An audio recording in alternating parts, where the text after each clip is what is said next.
Alright, welcome to BPSC basics. तो ये हम लोग अभी साउंड का चैप्टर एक करेंगे और इसको अच्छे से इन एंड आउट करेंगे ताकि साउंड रिलेटेड कोई भी सवाल आपसे पूछ लिया जाए, एम्पलीट्यूड के बारे में, फ्रिक्वेंसी के बारे में, टेम्परे के बारे में, रिवर्बेशन के बारे में, डॉपलर इफेक्ट के बारे में, या इस तरह का कोई भी कंसेप्चुअल फंडामेंटल चीज़ अगर आपसे पूछा जाए, then you should be at the place to answer that question efficiently और एक्यूरेटली। ठीक है, सही से हम उसका जवाब दे सकें। बट इसके लिए आपको करना क्या होगा कि हमने साउंड और इलेक्ट्रोमैग्नेटिक वेव पढ़ाने के लिए पहले सोचा कि भाई वेव के बारे में आइडिया दे देना ज़रूरी है ना। मतलब कोई ऐसा तो है नहीं कि बस टाइम पास करना है और फॉर्मेलिटी कि साउंड चैप्टर है तो साउंड पढ़ा दिया। तो वेव का एक वीडियो बना हुआ है, पहले आप वेव वाला वीडियो देख लीजिए।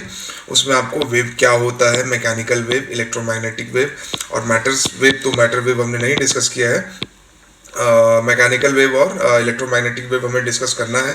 तो वेव का आइडिया आपको दिया गया है, उसके बाद मैकेनिकल वेव बताया गया उसमें, और मैकेनिकल वेव के अंदर में साउंड वेव अभी आपको बताया जाएगा, है ना, इस वाले चैप्टर में। तो पहले आपको उस वीडियो को देखना है, देन ओनली ये वाला वीडियो आपको अच्छे से समझ में आएगा। अदरवाइज आपकी मर्जी, समय आपका है और भविष्य भी आपका है। ठीक है, तो चलिए फिर शुरू करते हैं। और शुरू करने के पहले एक बात और कहनी है आप लोगों से कि वीडियोस हो सकता है कि थोड़ा लेट आता है। अब क्या है कि वीडियोस रिकॉर्ड करने में जो है ना बहुत चीज़ें होती हैं। अगर आप में से कोई वीडियो बनाता हो, रिकॉर्ड करता हो, तो उसे पता होगा एक तो बनाने में टाइम लगता है, उसका रिसर्च में टाइम लगता है, उसके बाद उसको अपलोड करना होता है, उसको फिर प्रोसेसिंग होता है, उसमें काफ़ी टाइम लगता है। और गलती से, जैसे ये मुझसे दूसरी बार गलती हुई, एक बार ऐसा हुआ था कि माइक्रोफोन ऑन नहीं हुआ था और 2.5 घंटे का वीडियो मैंने बनाया था और वो वीडियो म्यूट पे बन गया, फिर दोबारा उसको रिकॉर्ड करना पड़ा। ठीक है, कल यही सेम चीज़ इस चैप्टर के साथ हुआ कि मैं वीडियो बना रहा था, माइक्रोफोन तो ऑन था, बट जिस डिवाइस से मैं वीडियो बना रहा हूँ उसमें बैटरी नहीं थी और ये चलते चलते अचानक ऑफ हो गया। मुझे लगा कि सेव हो जाएगा, बट सेव भी नहीं हुआ, तो ये फिर से पूरा मुझे बनाना पड़ रहा है। तो ये एक सिली मिस्टेक आप कह सकते हैं। एग्जाम में भी इसी तरह का होता है कि आप सारी मेहनत करते हैं, बट एक सिली मिस्टेक की वजह से पूरा एग्जाम कॉम्प्रोमाइज़ हो जाता है, जियोपार्डाइज हो जाता है। ठीक है, तो ये चीज़ है। सो बियर विथ मी, और मैं अपने तरफ से पूरी कोशिश कर रहा हूँ जो भी ह्यूमनली पॉसिबल है। एक वीडियो बनाने में 4-5 घंटे का रिसर्च लगता है, सोचना पड़ता है कि क्या बोलेंगे ताकि नॉन साइंस बैकग्राउंड के बच्चे को भी समझ में आए। ठीक है, तो please don't be in Hari, got it. चलिए, ठीक है, तो ये हमारा साउंड का चैप्टर है। ये हमने पिछले क्लास में बात की, sound is a form of energy, produce करता है सेंसेशन हमारे कान पे। ठीक है, ये एयर को डिस्टर्ब करता है और ये डिस्टर्बेंस जो है हमारे कान तक आती है, कान के पर्दों पे पड़ती है, और जब कान का पर्दा हिलता है तब जाके हमें पता चलता है कि क्या बोला जा रहा है, मतलब क्या सेंसेशन यहाँ पे क्रिएट हुआ, उसके हिसाब से हमें पता चलता है कि क्या बोला जा रहा है। हम परसीव करते हैं, जो हिंदी समझते हैं उनको हिंदी समझ में आता है, जो कोई और लैंग्वेज समझते हैं, इंग्लिश समझते हैं, लैटिन समझते हैं, ग्रीक समझते हैं, उनको अपना लैंग्वेज समझ में आता है। क्यों? बस यही वाइब्रेशन के वजह से। ये जो वाइब्रेशन है एक साउंड क्रिएट करता है। ठीक है, तो यही है, this is a form of energy. और एनर्जी के बारे में हम जानते हैं कि energy can neither be created nor be destroyed, it can only change it's form, एक फॉर्म से अनदर फॉर्म में। ठीक है, जैसे आप कुछ भी कर सकते हैं लेकिन पढ़ाई आपसे दूर नहीं जाएगी। ठीक है, पढ़ाई का फॉर्म बदल जाएगा बट पढ़ाई आपसे नहीं, आप पढ़ाई को छोड़ नहीं सकते हैं। आप जब से पैदा होते हैं तब से आप पढ़ रहे हैं, डे वन से। डे वन से क्या मतलब, जब हम स्पर्म होते हैं या हम एग होते हैं तब से हम पढ़ाई कर रहे हैं। पढ़ाई का मतलब क्या होता है, किसी भी चीज़ को ऑब्जर्व करना, सीखना, एक्सपीरियंस, लर्निंग, ये सब कुछ। तो जो स्पर्म्स का कंपटीशन होता है उसमें से कोई एक स्पर्म जो है वो आगे निकलता है और एक के साथ फर्टिलाइज होकर जाइगोट बनता है, फिर जाके हम लोग फीटस बनते हैं और पैदा होते हैं। ठीक है, ये कहानी है। तो इसमें क्या होता है कि भाई उसने एक्सपीरियंस कुछ किया होगा उस स्पर्म ने, बाकियों से आगे कैसे निकलना है, तो ये उसकी पढ़ाई थी। हम जब पैदा होते हैं तो पैदा होने का धीरे धीरे कि दूध कैसे पीना है, अपने एक्सप्रेस, एक छोटा सा बच्चा है उसको भूख लगता है तो उसको मालूम होता है कि कैसे एक्सप्रेस करें अपना कि भाई मुझे भूख लगा है। ठीक है, तो वो भी एक पढ़ाई है।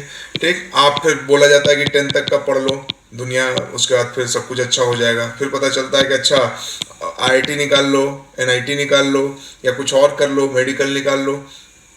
तो 12th तक पढ़ना होता है। 12th तक जब करते हैं, कॉलेज जाते हैं, तब पता चलता है कि अच्छा नहीं नहीं 4 साल थोड़ा सा और पढ़ लेते हैं, बढ़िया प्लेसमेंट हो जाएगा, उसके बाद ज़िंदगी मस्त हो जाएगी। फिर जिन लोगों का प्लेसमेंट हो गया है, जो लोग नौकरी करते हैं, उनसे पूछिए तब पता चलेगा कि अरे यार अभी तो और पढ़ना पड़ेगा भाई, नया नया टेक्नोलॉजी आ रहा है, नया नया लैंग्वेज आ रहा है, जावा के बाद SQL, सी के बाद C++, तो क्या मतलब नया new languages are developing each and every day. ठीक है, तो फिर पढ़ना पड़ता है। तो ये कभी रुकेगा नहीं। तो एनर्जी का भी वही कहानी है। ठीक है, एनर्जी क्या है? एनर्जी को आप क्रिएट नहीं कर सकते हो। आप और हम एनर्जी को कंज्यूम करते हैं, एनर्जी के फॉर्म को चेंज करते हैं, एक फॉर्म से दूसरे फॉर्म तक लेके जाते हैं। ठीक है, जैसे ये कोई पेड़ है, इसके अंदर मान लीजिए कोई एनर्जी स्टोर्ड है, इसके एनर्जी को हमने कंज्यूम किया। ठीक है, तो एनर्जी हमने क्रिएट नहीं किया। हमने फल खाया, हमने फूल खाया, जो भी खाया, हमने फसल खाया, गेहूं खाया, आटा खाया, उस एनर्जी के फॉर्म को हमने चेंज किया है। ठीक है, अब इस एनर्जी को हम क्या करेंगे? पढ़ने में लगाएंगे, हम जिम करने में लगाएंगे, हम कोई और काम करने में लगाएंगे, हम सोने में लगाएंगे, सोने में भी एनर्जी लगता है। ठीक है, तो हम कर क्या रहे हैं? एनर्जी को चेंज कर रहे हैं, एक फॉर्म से दूसरे फॉर्म में। जिम किए तो जो हमारा एनर्जी स्टोर था हम में, ठीक है, हमारे हाथों में, उस एनर्जी को हम डंबल को दे देते हैं। डंबल को उठाते हैं, नीचे करते हैं, उठाते हैं, नीचे करते हैं, या उठा के कहीं पे रख दिया, डंबल का एनर्जी बढ़ गया। तो एनर्जी देख रहे हैं, पेड़ का जो एनर्जी था वो हमारे शरीर में आया, हमारे शरीर का एनर्जी डंबल में गया, डंबल का एनर्जी जो है वो कहीं और रख दिया तो डंबल में चला गया, अब कोई और आके उसको उठाएगा। ठीक है, तो हम एनर्जी को क्रिएट नहीं करते हैं, एनर्जी का एक पूरा चेन बना हुआ है, उस चेन में बीच में हम हैं। हम क्या करते हैं? हम उस एनर्जी को कंज्यूम करते हैं, और कंज्यूम करने के बाद अपना अपना जो भी उससे फ़ायदा होता है लेते हैं, और बाकी को फिर ट्रांसमिट कर देते हैं, उसका फॉर्म को चेंज कर देते हैं। अब आप कहेंगे कि ये एनर्जी क्रिएट कहाँ से होता है? तो देखिए भाई, सब कुछ बिग बैंग से शुरू हुआ, और बिग बैंग का मतलब क्या है कि एक, ये तो मैंने ज़्यादा बड़ा बना दिया, इससे भी छोटा, मतलब एक स्मॉल डॉट, जितना छोटा डॉट आप बना सकते हैं, उस डॉट से पूरी दुनिया शुरू हुई है, पूरी कायनात, पूरी सृष्टि उसी से शुरू हुई है। बिग बैंग वहां पे हुआ, बिग बैंग का मतलब विस्फोट हुआ। Infinitely small volume, infinitely high density, infinitely high temperature. ठीक है, ये हिसाब किताब था। जितना छोटा कर देंगे, ऑब्वियस सा बात है, वॉल्यूम बहुत कम हो गया, और वॉल्यूम कम हो गया तो डेंसिटी बहुत बढ़ गया, और टेम्परेचर तो बढ़ेगा ही बढ़ेगा। इसमें बिग बैंग हुआ, सुपरनोवा हुआ, उसको बोलते हैं सुपरनोवा, फटने को।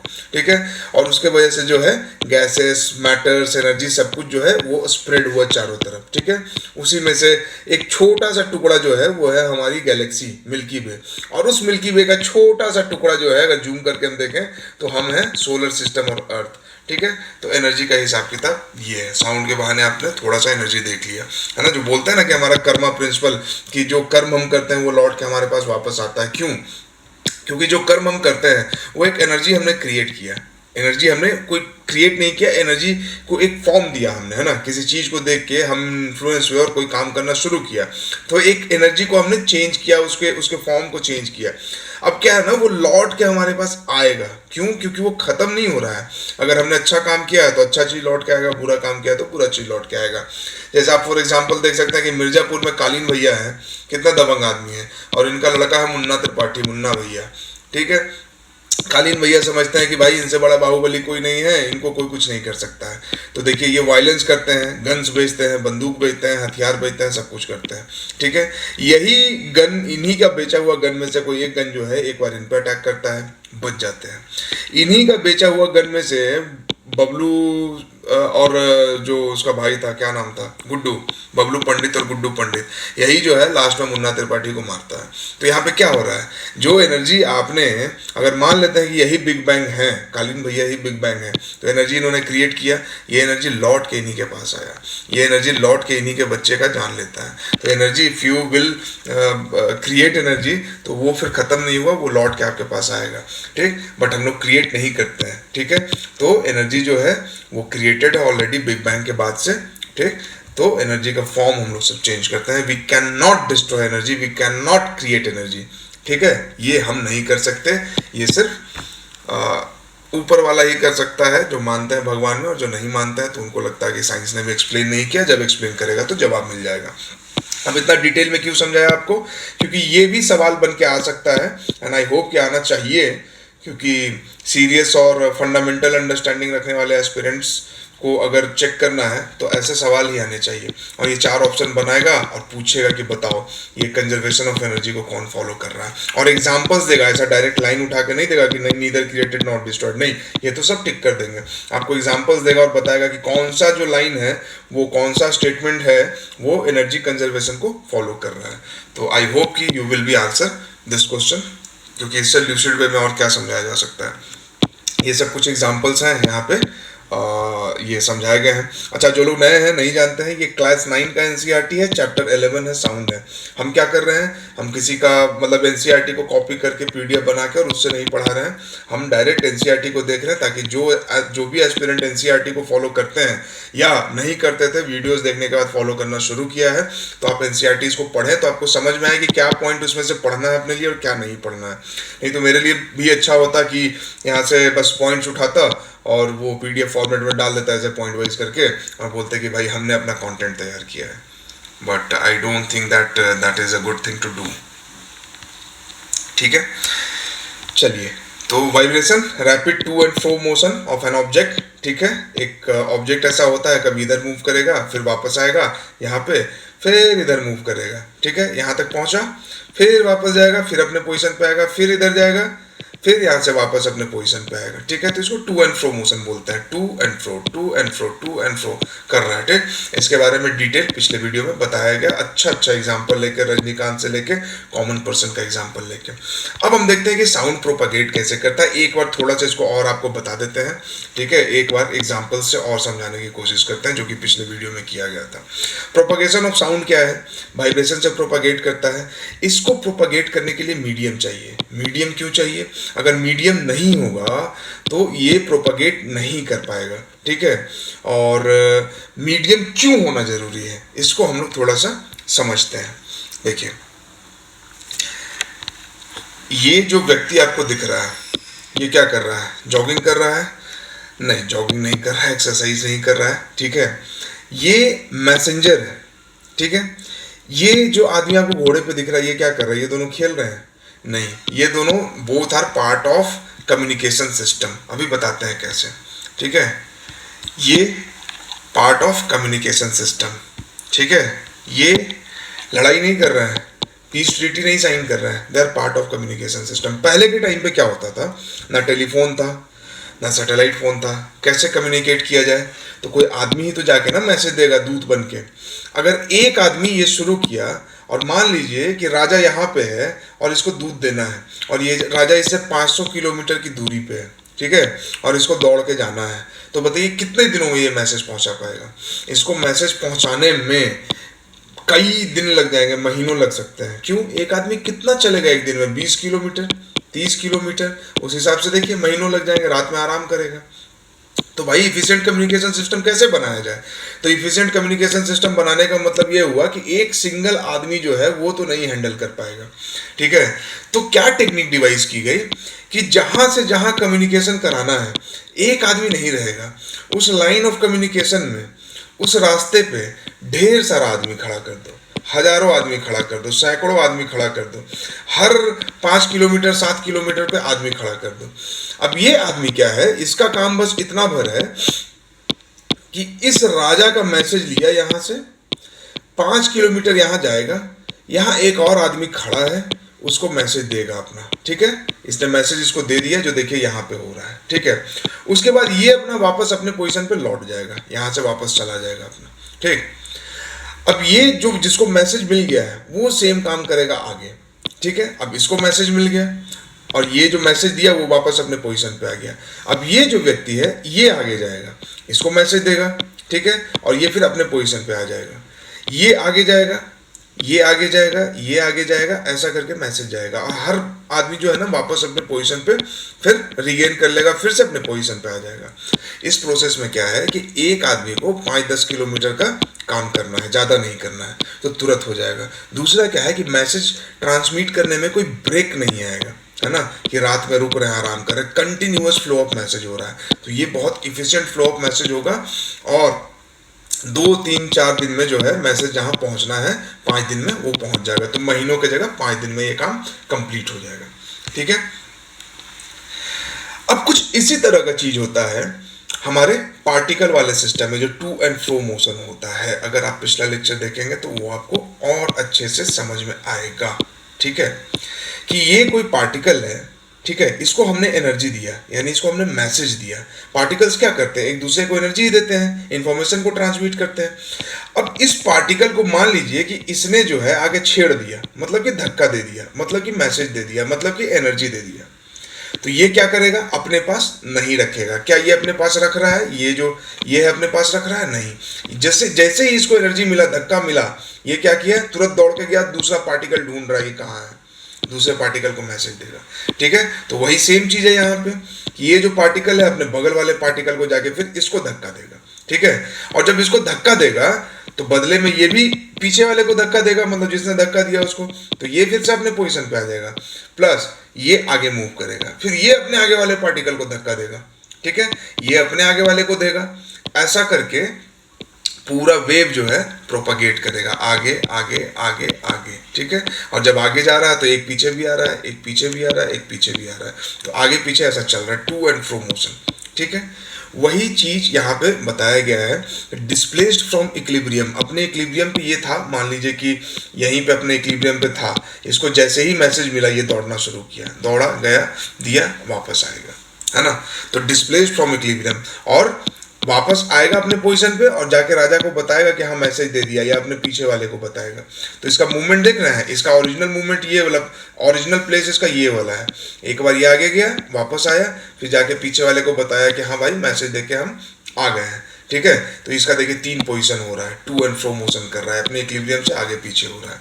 ठीक है, particle gate displaced and particle come back, यही चीज यहाँ पे लिखा गया, डिस्प्लेस्ड फ्रॉम इट्स इक्विलिब्रियम। जो पार्टिकल होता है अपने इक्विलिब्रियम से डिस्प्लेस्ड हुआ, यहाँ पे आएगा, यहाँ पे आएगा, दिस इज इट। और ये जो डिस्टर्बेंस क्रिएट होता है वही ट्रैवल करता है through the medium, not the particles of the medium. अब आप देखिए यहाँ पे इसका मूवमेंट नहीं हो रहा है, ये राजा के पास नहीं जा रहा है, ये बस एक मैसेज लिया, अपने जस्ट आगे वाले को दिया और अपने जस्ट पीछे वाले को बताया कि हम दे के आ गए। इसका इतना ही काम था, हर पार्टिकल का इतना ही काम है, अपने आगे वाले को मैसेज देना, पीछे वाले से मैसेज लेना, और देने के बाद पीछे वाले को बता देना कि हम मैसेज दे दिए, बस इतना काम है। तो पार्टिकल मूव नहीं कर रहा है, बट मैसेज मूव कर रहा है। मैसेज जो यहाँ से शुरू हुआ था, जहाँ पहुँचना है वहाँ पहुँच गया, एनर्जी जहाँ से शुरू हुआ था वहाँ से निकला और जहाँ पहुँचना है वहाँ पहुँच रहा है। पार्टिकल्स मूव नहीं कर रहा है, एनर्जी क्या हो रहा है, पार्टिकल्स का यूज कर रहा है मूव करने के लिए। ठीक है, अब एक सीन इमेजिन कीजिए कि ये दौड़ रहा है, ये जा रहा है मैसेज देने के लिए। ठीक है, अब दौड़ा, ठीक है, ये दौड़ रहा है, लेकिन इसको इस लाइन में कोई दूसरा आदमी दूर दूर तक नहीं मिल रहा है। ठीक है, या ऐसे इमेजिन करते हैं कि ये दौड़ रहा है देने के लिए, पहले केस में क्या था कि बहुत नजदीक में था, आधे किलोमीटर में इसको आदमी मिल गया, तब मैसेज जो ये देगा और मैसेज ट्रांसमिट करने का जो तरीका होगा वो क्या होगा। और दूसरा केस इमेजिन कीजिए कि ये यहाँ से दौड़ना शुरू किया और इसको आदमी मिलता है 5 किलोमीटर पे, तब क्या सिनेरियो होगा। और तीसरा सिचुएशन इमेजिन कीजिए कि इसको मिलता है 10 किलोमीटर पे, तब क्या सिनेरियो होगा। एक बार फिर से इसको बनाते हैं, रुक जाइए, ये लाइन है, ठीक है, जिस पे ये दौड़ रहा है। एक सिचुएशन है जब ये दौड़ना शुरू किया, इसको तुरंत यहाँ पे आधे किलोमीटर पे 0.5 किलोमीटर पे इसको कोई मैसेंजर मिल गया। ठीक है, सारा मैसेंजर 0.5 किलोमीटर पे। दूसरा सिचुएशन है, दूसरे सिचुएशन में क्या है कि भाई 0.5 पे नहीं है, 5 किलोमीटर पे इसको मैसेंजर मिल रहा है।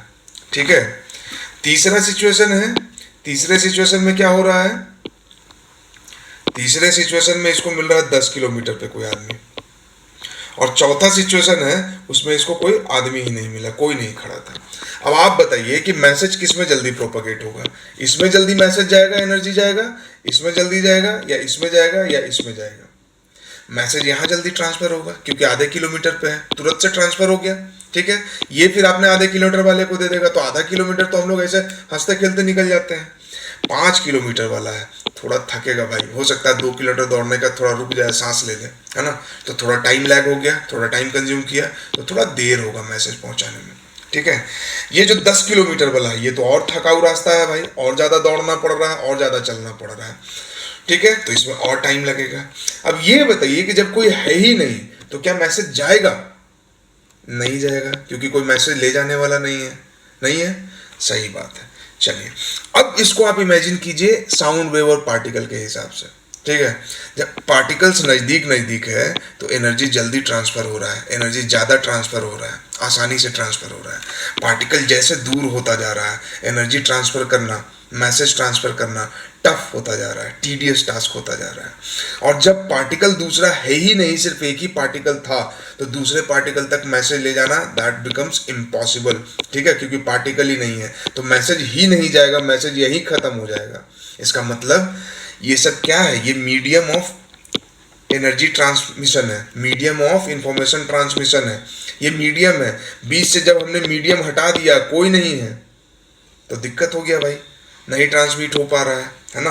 5-5 किलोमीटर पे था तो एनर्जी ट्रांसमिट हो रहा था, 0.5 किलोमीटर पे था तो एनर्जी ट्रांसमिट हो रहा था। देखिए, नज़दीक नज़दीक में सब आदमी खड़ा है, नज़दीक नज़दीक में सब आदमी खड़ा है, तो बहुत तेज़ी से इंफॉर्मेशन यहाँ से यहाँ तक ट्रांसमिट हो गया। यहाँ पे थोड़ा दूर दूर में खड़ा है तो थोड़ा लेट हो रहा है, यहाँ पे और दूरी में खड़ा है, सिर्फ एक ही आदमी दिख रहा है, ये दौड़ के आ रहा है तो थोड़ा और लेट होगा, बट एनर्जी ट्रांसमिट होगा। लेकिन जहाँ पे कोई है ही नहीं, तो जब कोई है ही नहीं तो मैसेज देंगे किसको, खत्म, टाटा बाय बाय, वही हिसाब किताब। तो मेरे ख्याल से ये आपको समझ में आया होगा, और यही होता है हिसाब किताब पार्टिकल का। अब यहाँ से सवाल क्या बनता है, यहाँ से सवाल ये बनता है ना कि क्या साउंड मीडियम चाहिए उसको ट्रांसमिट होने के लिए या नहीं चाहिए। तो मीडियम चाहिए, ये हमने अभी देखा, जब मीडियम नहीं है तो एनर्जी नहीं ट्रांसमिट होगा। दूसरा सवाल क्या बनेगा कि साउंड का जो वेलोसिटी है ना, वो डिपेंड करता है मीडियम पे। तो आप देख लीजिए कि मीडियम पे कैसे डिपेंड करता है। जहाँ मीडियम में बहुत ज़्यादा आदमी है तो ज़्यादा वेलोसिटी है, जहाँ कम है वहाँ कम है, जहाँ और कम है वहाँ और कम है, और जहाँ नहीं है वहाँ जीरो है। यानी कि साउंड को ट्रैवल करने के लिए मीडियम चाहिए, और मीडियम का डेंसिटी जितना ज़्यादा होगा, ये डेंसिटी ज़्यादा है, देख रहे हैं थोड़े दूर में ज़्यादा आदमी खड़ा है, यहाँ थोड़े दूर में एक आदमी खड़ा है, यहाँ 3 पार्टिकल है, यहाँ 1 पार्टिकल है, तो यहाँ पे साउंड तेजी से जा रहा है। इसका मतलब कि डेंस मीडियम में, डेंसर मीडियम में sound energy will travel fastly, easily. क्यों? क्योंकि ज़्यादा पार्टिकल्स हैं।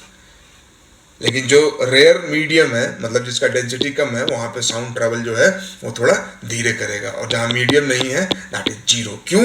क्योंकि साउंड इज मैकेनिकल वेव, और मैकेनिकल वेव मैंने बताया कि छू के ट्रांसफर करता है, तो छूने के लिए कोई तो होना चाहिए। जब छूने के लिए कोई व्यक्ति ही नहीं रहेगा, कोई आदमी ही नहीं रहेगा, कोई दूसरा पार्टिकल ही नहीं रहेगा, तो वो ट्रांसफर कैसे होगा।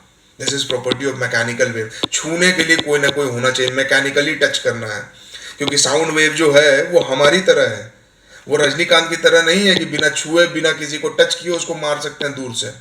बस सिर्फ ऐसे चश्मा से उड़ाएंगे हवा में और सामने वाला गिर जाएगा। ये हम लोग नहीं कर सकते हैं, वो सुपर स्टार है वो कर सकते हैं, but we can't do that. Why? Because we are mechanical and he is electromagnetic. उनके अंदर इलेक्ट्रिसिटी है, उनके अंदर मैग्नेटिज्म है, तो उनको मीडियम नहीं चाहिए, बट हमको मीडियम चाहिए।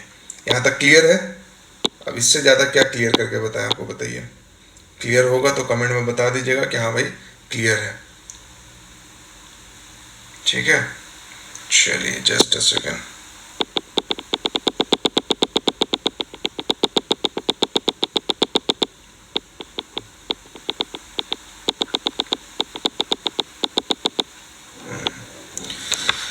ठीक, तो यहाँ पे यही सब कुछ समझाया गया आपको। ठीक है, सब कुछ यही समझाया गया। ये अब हुआ भाई कि थोड़ा और स्पीड करो, तो बोले कि ये 2G स्पीड से काम नहीं चलेगा, तो उसी आदमी को घोड़ा पे बैठा के दौड़ा दिया, तो 2G से 3G हो गया, 4G हो गया, है ना। बोला घोड़ा से भी नहीं काम चल रहा है, एक से तो 2 घोड़ा लगा दिए, कार्ट में बिठा दिए कि तुमको अगर थकान भी हो तो रास्ता में मत रुकना, इसी में आराम कर लेना, तो और तेज हो गया, 4G सिस्टम डेवलप हो गया, है ना। ये जो आप मैराथन, रिले रेस, ओलंपिक में देखते हैं, ये क्या है? वही चीज़ है कि देखिए ये खड़ा है, ये पीछे से आ रहा है, ये लोग सब मैसेज लेके आ रहा है, और ये लोग खड़ा है कि मैसेज दो। जैसे ही इनको मैसेज मिलेगा ये दौड़ना शुरू कर देंगे इधर, और ये लोग थके हुए ये लोग यहाँ पे रुक जाएंगे। ठीक है, तो ये उसी से इंस्पायर्ड है जो पहले के टाइम पे कम्युनिकेशन सिस्टम होता था। ये देखिए, है ना, ये आदमी दौड़ रहा है, दौड़ेगा आगे और ये आके देगा, और इतनी तेजी से पहुंचाना है कि मिलने के पहले ही ये रनिंग पोजीशन में आ गया, दौड़ने के पोजीशन में आ गया। ये मैसेज है, इसको देगा हाथ में, ये रुक जाएगा, ये दौड़ना शुरू कर देगा। To and fro motion, to and fro motion, to and fro motion अपने इक्विलिब्रियम से। ठीक है, ये देखिए ये कम्युनिकेशन सिस्टम में स्मोक सिग्नल देता था, घोड़ा से गया, टेलीग्राफ तो खैर बहुत बाद में आया, पिजन आ गया। ठीक है, ड्रमिंग सिस्टम हो गया, ड्रम का इस्तेमाल किया, साउंड वेव का इस्तेमाल किया। पिजन तो खैर उस समय का सैटेलाइट सिस्टम है कि पार्टिकल खुद ही मूव करके वहां तक चला गया है। तो ये सैटेलाइट सिस्टम आप इसको समझ सकते हैं, क्वांटम कम्युनिकेशन आप इसको समझ सकते हैं कि बस भाई हम पार्टिकल्स को नहीं डिस्टर्ब कर रहे हैं, हम जो अपना मैसेज ट्रांसमिट कर रहे हैं वो डायरेक्टली क्वांटम पार्टिकल भेज रहे हैं, सैटेलाइट उसको ले रहा है और डायरेक्ट जिसको भेजना है वहाँ तक पहुँच रहा है। इससे फोटॉन्स और इंटैंगलमेंट का इस्तेमाल होता है। अगर आप इस चीज़ के बारे में नहीं जानते हैं तो प्लीज़ जाइए और पीछे के जो वीडियो बना हुआ है विजन IS 365 साइंस का, उसको देखिए, उसमें आपको ये बहुत अच्छे से समझ में आ जाएगा। ठीक है, तो ये था साउंड का, सब कुछ समझा दिया। मीडियम चाहिए पार्टिकल को मोशन करने के लिए, ये भी समझ में आपको आगे क्यों चाहिए। डिस्टर्बेंस इज कैरीड फॉरवर्ड, कैसे particle of the medium do not move forward. ठीक है, थोड़ा सा अपने पोजीशन से आगे पीछे होता है लेकिन ओरिजिन से डेस्टिनेशन तक नहीं जाता, अपने ही पोजीशन के आगे पीछे करता रहता है। ठीक है, तो ये सवाल आएगा कि क्या पार्टिकल मूव करता है, नहीं करता है। एनर्जी मूव करता है, हाँ करता है। क्या साउंड वेव में mechanical wave without medium travel कर सकता है, नहीं कर सकता है। साउंड वेव मैकेनिकल वेव किस में ज़्यादा ट्रेवल करेगा, तो जिसका डेंसिटी हाई रहेगा, जिसका डेंसिटी लो रहेगा उसमें कम ट्रेवल करेगा, जिसका डेंसिटी हाई होगा उसमें ट्रेवल ज़्यादा करेगा। That's it. ठीक है, air is the most common medium through which sound travel. क्यों, हमारे आसपास हवा ही होता है। तो अब हवा में देखा गया कि भाई कैसे प्रोपागेट करता है। तो ये ट्यूनिंग फोक है। ठीक है, ट्यूनिंग फोक मतलब इसको ऐसे टन से बजाते हैं तो ये बजता है, और ये जो है ना इसका डंडी ये हिलता है। ठीक है, इसको जमीन पे पटकते हैं, ये हिलना शुरू होता है। तो देखिए अगर ये नॉर्मल कंडीशन में होता ना, नॉर्मल इसका प्लेस यहाँ पे था, ऐसा था। ठीक है, ये अपने प्लेस से थोड़ा इधर हिला, पहले तो ये इधर गया तो क्या किया, अपने पास जो हवा था उसको दबा दिया। ठीक है, इधर की तरफ दबाया, तो अब देखिए हवा क्या है ना, दब गया, ये आ गया हवा का पोजीशन। पहले हवा यहां तक था, दब गया। ठीक है, तो दब गया तो ये हो गया। ठीक है, उतना ही एयर पार्टिकल जो है अब कम एरिया में आ गया है। ठीक है, और हमने क्या पढ़ा कि पहले इधर जाएगा, फिर वापस अपने पोजीशन पे आएगा, फिर इधर जाएगा। तो देखिए ये फिर इधर आ रहा है। अब जैसे ही इधर आया तो हवा के लिए स्पेस बढ़ जाएगा, तो जब स्पेस बढ़ेगा तो हवा ज़्यादा दूर में फैल जाएगा। तो ये ट्यूनिंग फोक क्या कर रहा है, हवा को दबा रहा है एक बार, फिर हवा को नॉर्मल पोजीशन में आने दे रहा है जब ये अपने नॉर्मल पोजीशन पे आ रहा है, और फिर हवा को फैलने दे रहा है जब ये इधर आ जा रहा है। ठीक है, ये अपने पोजीशन से इधर आ रहा है। ठीक, तो इससे क्रिएट क्या हो रहा है, एक बार ये हवा को दबाया तो सेम 50 अगर पार्टिकल इतने दूर में था तो उसको दबा दिया। पहले 2 रूम में ये लोग रह रहा था, अब इन लोगों को दबा के 1 रूम में रहने के लिए मजबूर कर दिया। तो पहले 2 रूम में 50 पार्टिकल थे, अब 1 रूम में 50 पार्टिकल है। ठीक है, और एक बार क्या करता है कि इधर चला जाता है। ठीक है, तो स्पेस बढ़ जाता है। तो पहले 2 रूम में 50 पार्टिकल थे, अब 3 रूम में 50 पार्टिकल होंगे, है ना। तो ये हो क्या रहा है, डेंसिटी बढ़ रहा है, घट रहा है, बढ़ रहा है, घट रहा है। देखिए यहाँ पे डेंसिटी बढ़ा, ठीक है, फिर डेंसिटी घटेगा तो इधर आपको डेंसिटी घटा हुआ दिखाया गया, फिर डेंसिटी बढ़ेगा, बढ़ा हुआ दिखाया, फिर घटेगा, घटा हुआ दिखाया, है ना। 2 room 3 room, 2 room 1 room 2 room 3 room, 1 room 2 room 3 room, 1 room 2 room 3 room. 2 room में पहले से था, दबा दिया तो 1 रूम में हो गया, छोड़ दिया तो 3 रूम में हो गया। तो डेंसिटी बढ़ रहा है, डेंसिटी घट रहा है, डेंसिटी बढ़ रहा है, डेंसिटी घट रहा है, यही चीज़ है ना। और यही हवा जो ये जो दब रहा है, फैल रहा है, दब रहा है, फैल रहा है, ये हमारे कान तक आता है। ठीक है, और हमारे कान में आके सेंसेशन क्रिएट करता है और हमें सुनाई देता है। ठीक है, तो ये जो दबा है इसको बोलते हैं कंप्रेशन, और ये जो फैला हुआ है इसको बोलते हैं रेरिफैक्शन। ठीक है, कंप्रेशन रेरिफैक्शन, कंप्रेशन रेरिफैक्शन। तो ये अगर सवाल पूछा जाए कि साउंड कैसे प्रोपोगेट करता है, तो डेंसिटी डिफरेंस की वजह से प्रोपोगेट करता है।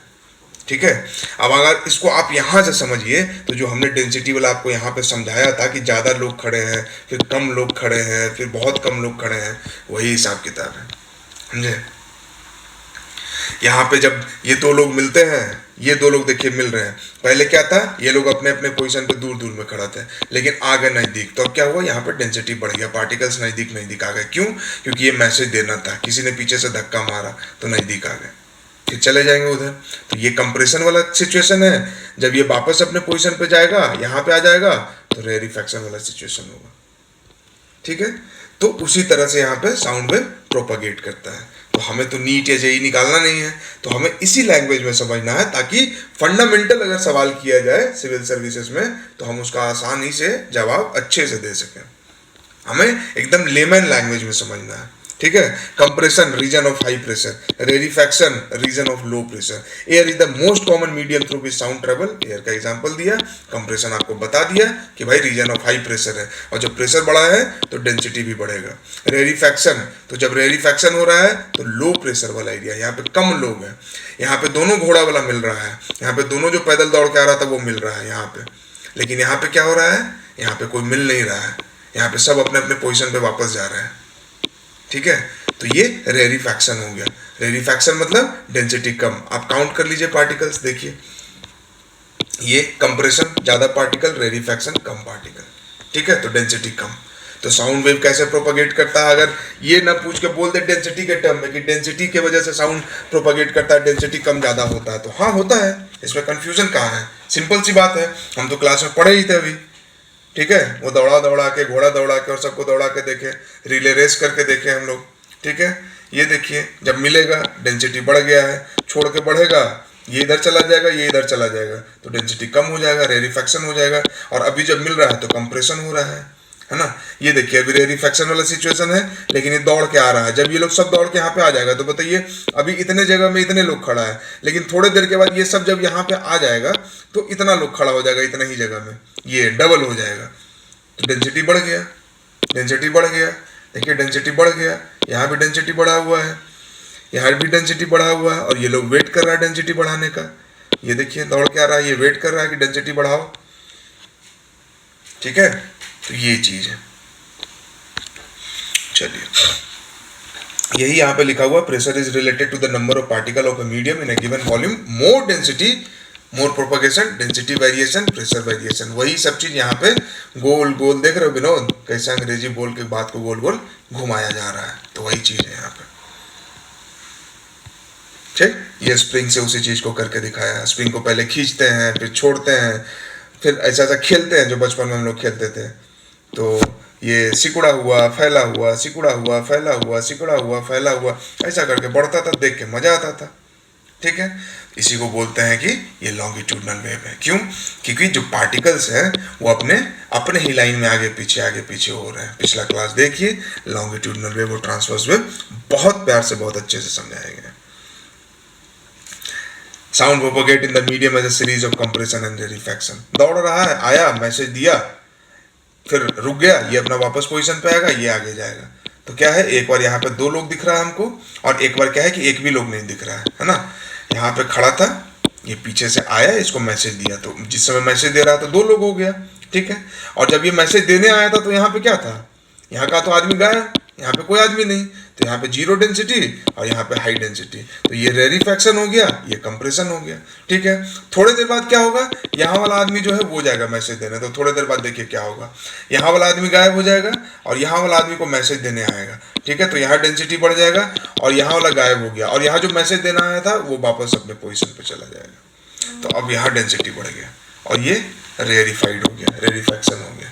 ठीक है, ये चीज है। और लॉन्गिट्यूडनल तो आप समझिएगा, यानी कि पैरेलल एनर्जी जो है पैरेलली ऐसे ट्रांसमिट करता है। Particle do not move, they oscillate eight their position. Transverse wave में क्या होता है, यही चीज ऊपर नीचे होता है, इसलिए हम बार बार बोल रहे हैं कि जाइए पिछला वीडियो देखिए, तभी आपको लॉन्गिट्यूडनल और ट्रांसवर्स वेव समझ में आएगा। ठीक है, इसमें परपेंडिकुलर मूवमेंट होता है। लाइट जो है वो ट्रांसवर्स वेव है, बट लाइट के बारे में पूछेगा कि light is a mechanical wave, नहीं, लाइट रजनीकांत है, लाइट मोदी जी हैं, उनको मीडियम नहीं चाहिए। वो खड़े होकर डायस से बोलेंगे और उनका मैसेज पूरे देश में 140 करोड़ लोग के पास चला जाएगा, लेकिन आप माइक लगा के अगर लाल किला पे खड़ा भी हो जाइएगा तो आपका बात कोई नहीं सुनेगा। क्यों? क्योंकि आपको मीडियम चाहिए, आपको एक एक करके बताना पड़ेगा, है ना। अगर अभी कोई मतलब अगर मोदी जी अगर अभी बीपीएससी के लिए पढ़ाना शुरू कर दें तो डे 1 पे उनके चैनल पे 10-20 करोड़ सब्सक्राइबर हो जाएगा। क्यों? क्योंकि वो उनको मीडियम नहीं चाहिए, उनका नाम, उनके अंदर इतना एनर्जी है कि उनका नाम सुनते ही सब सब्सक्राइब कर लेगा। बट कोई नॉर्मल इंसान हमारे आपके जैसा, तो उसको मीडियम चाहिए होगा, मैकेनिकल वेव जैसे हम लोग हैं, कंप्रेशन रेरिफैक्शन ऐसे फैलते हैं, है ना। 400, 500, 700, 1000, 2000, 5000, तब जाके कहीं पे मिलियन सब्सक्राइबर होगा।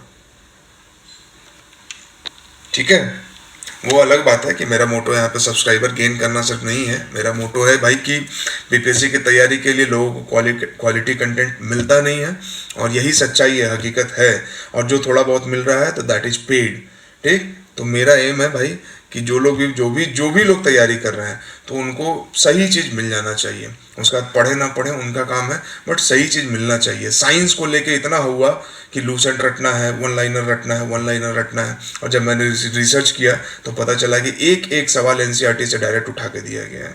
जो पिछला वीडियो मैंने ट्री वाला भी बनाया, ट्री का पेपर वाला, जिसमें लॉजिकल गेसिंग के लिए भी बताया है, उसको खोल के देखिए, ट्री के पेपर में डायरेक्ट एनसीईआरटी से आया हुआ सवाल।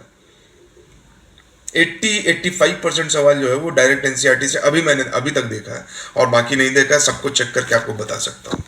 और कितना चेक करके बताएं यार, सब कुछ तो आपको दे ही दिया है ना।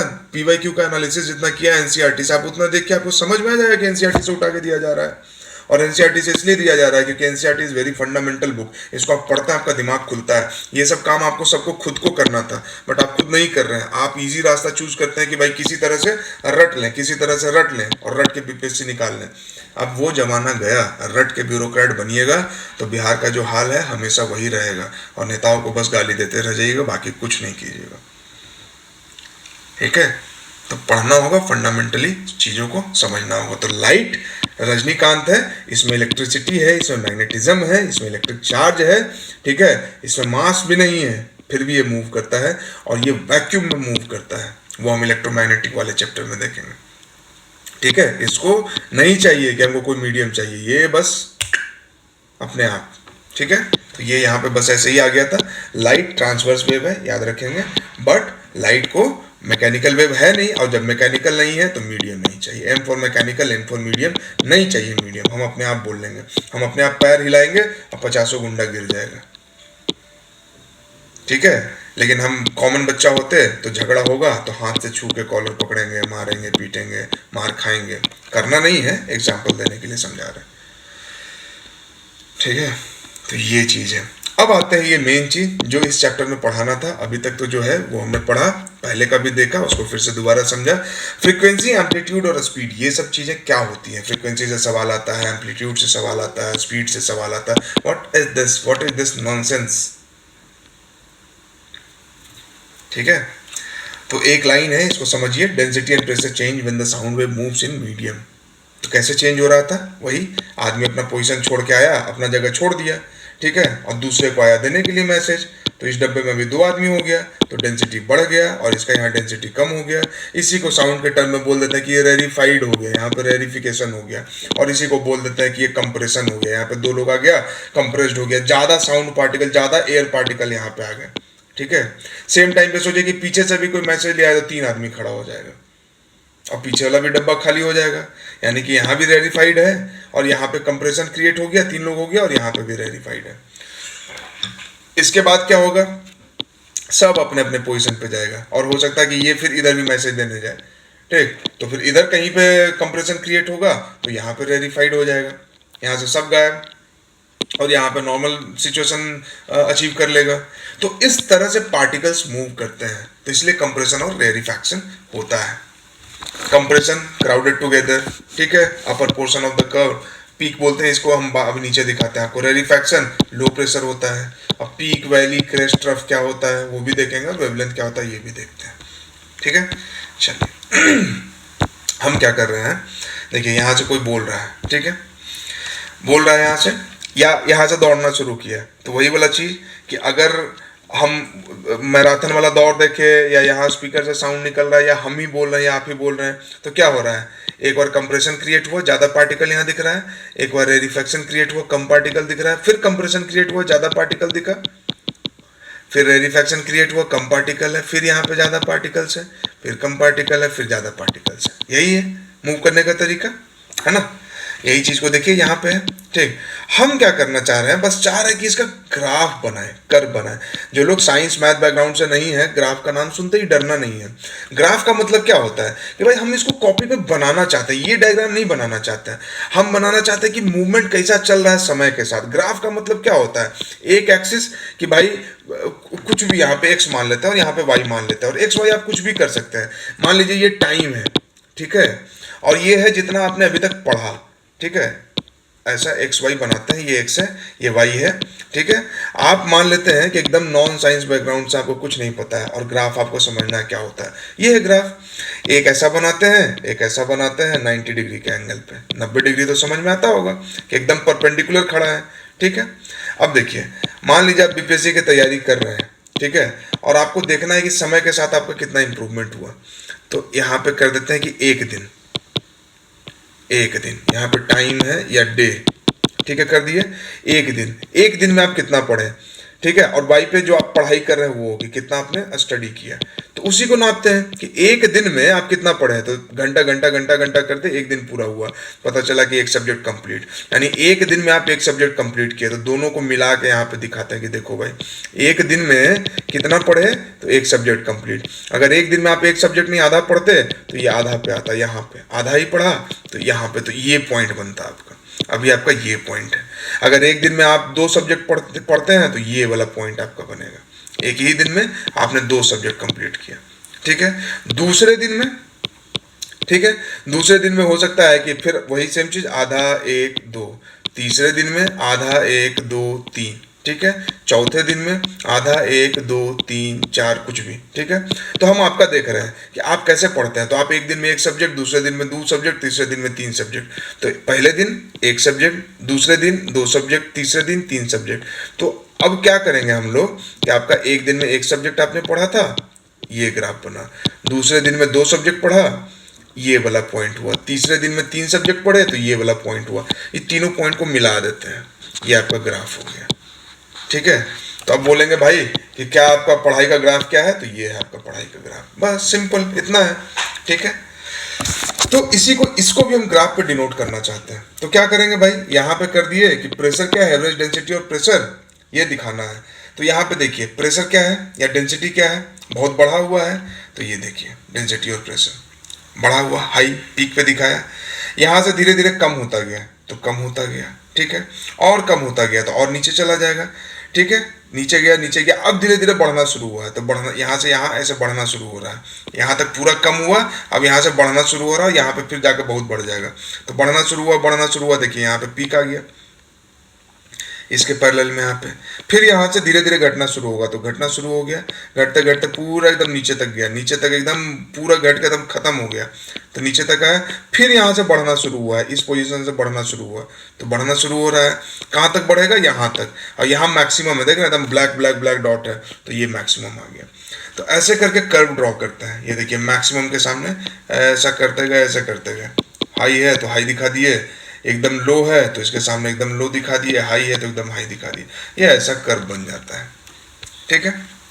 अब आप देख सकते हैं कि क्या है, high density, high low, high low, high low. आपसे कोई सवाल पूछ दे कि ये जो साउंड वेव का कर्व बनाते हैं वो क्या दिखाता है, भाई डेंसिटी दिखाता है, और क्या दिखाएगा, साउंड वेव कैसे प्रोपोगेट करता है ये दिखाएगा, ठीक है।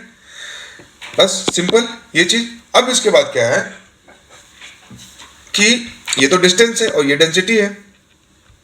हाईएस्ट डेंसिटी कहाँ पे है, यहाँ पे है।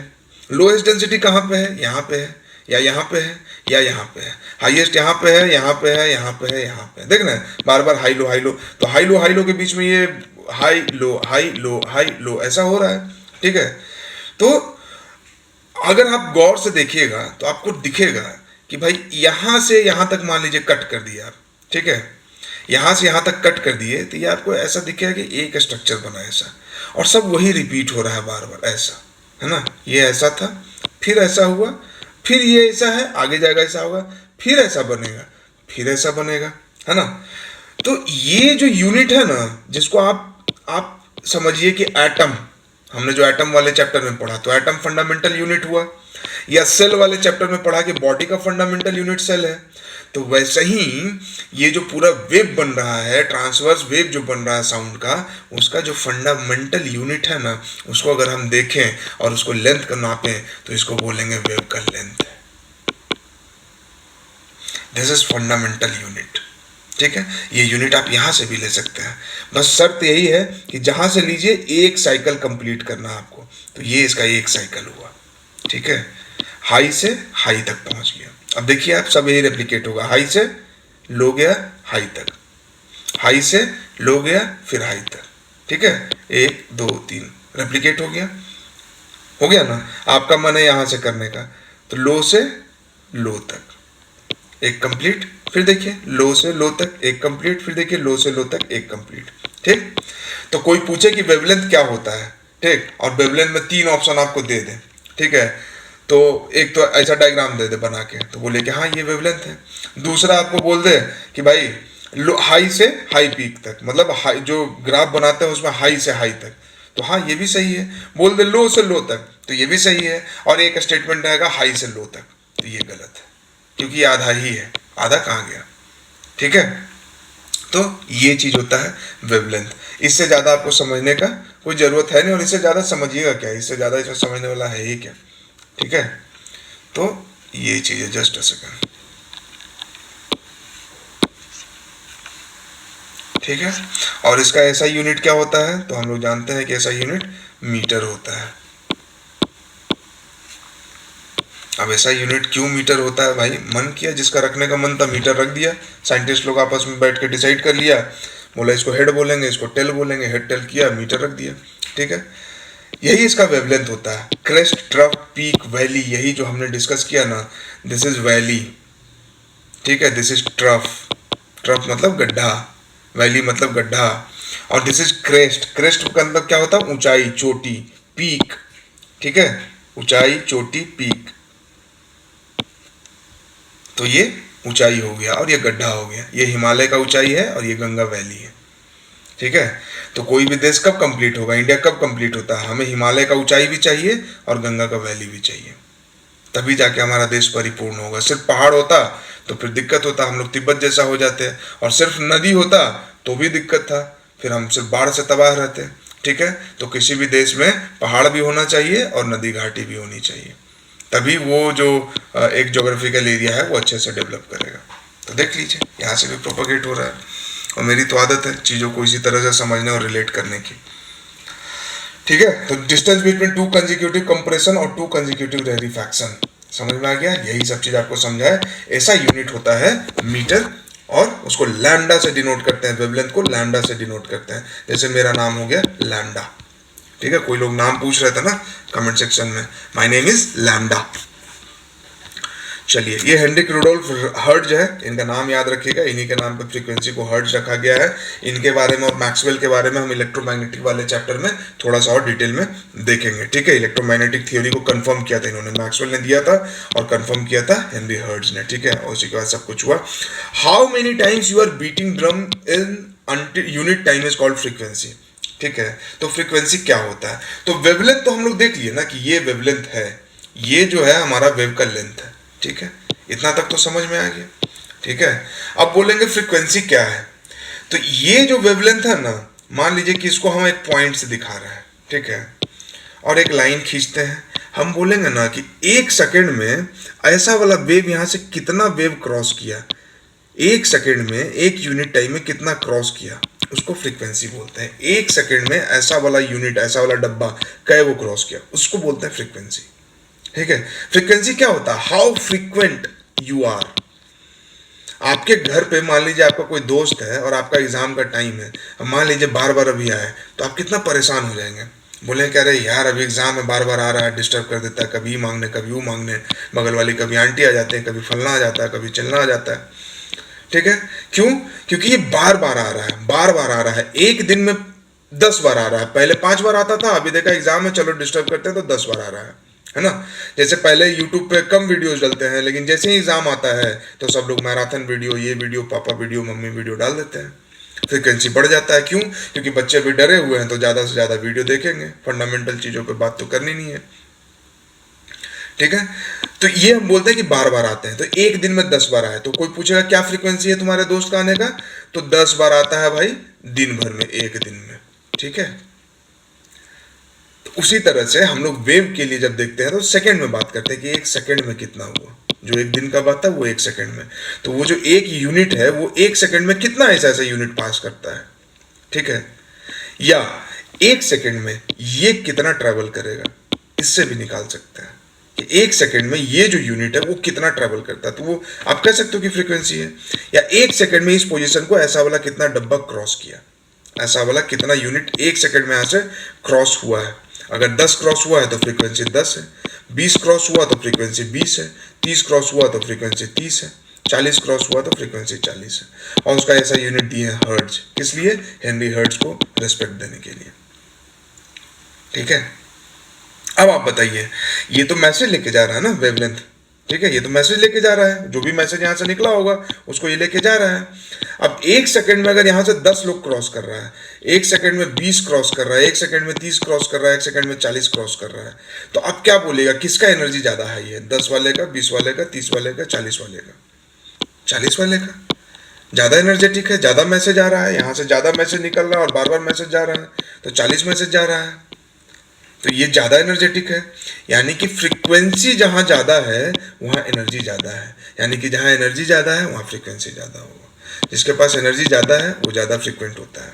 जिसके पास एनर्जी ज़्यादा होता है, देखते नहीं वो बार बार कभी इधर कभी इधर, कभी बार बार आएगा, बार बार आएगा, इतना एनर्जी है। मान लीजिए 5वां फ्लोर पर रह रहा है और आप ग्राउंड फ्लोर पर रहते हैं और इसमें एनर्जी ज़्यादा आई, बार बार नीचे आएगा आपके पास, बार बार आया फिर ऊपर गया, फिर थोड़ा देर बाद आएगा, फिर ऊपर जाएगा, फिर आएगा, फिर ऊपर जाएगा। एनर्जी इसके पास हाई है तभी ना, एनर्जी हाई नहीं होता और रह रहा था ये 5वां फ्लोर पे, हो सकता है 10 दिन में एक बार आता।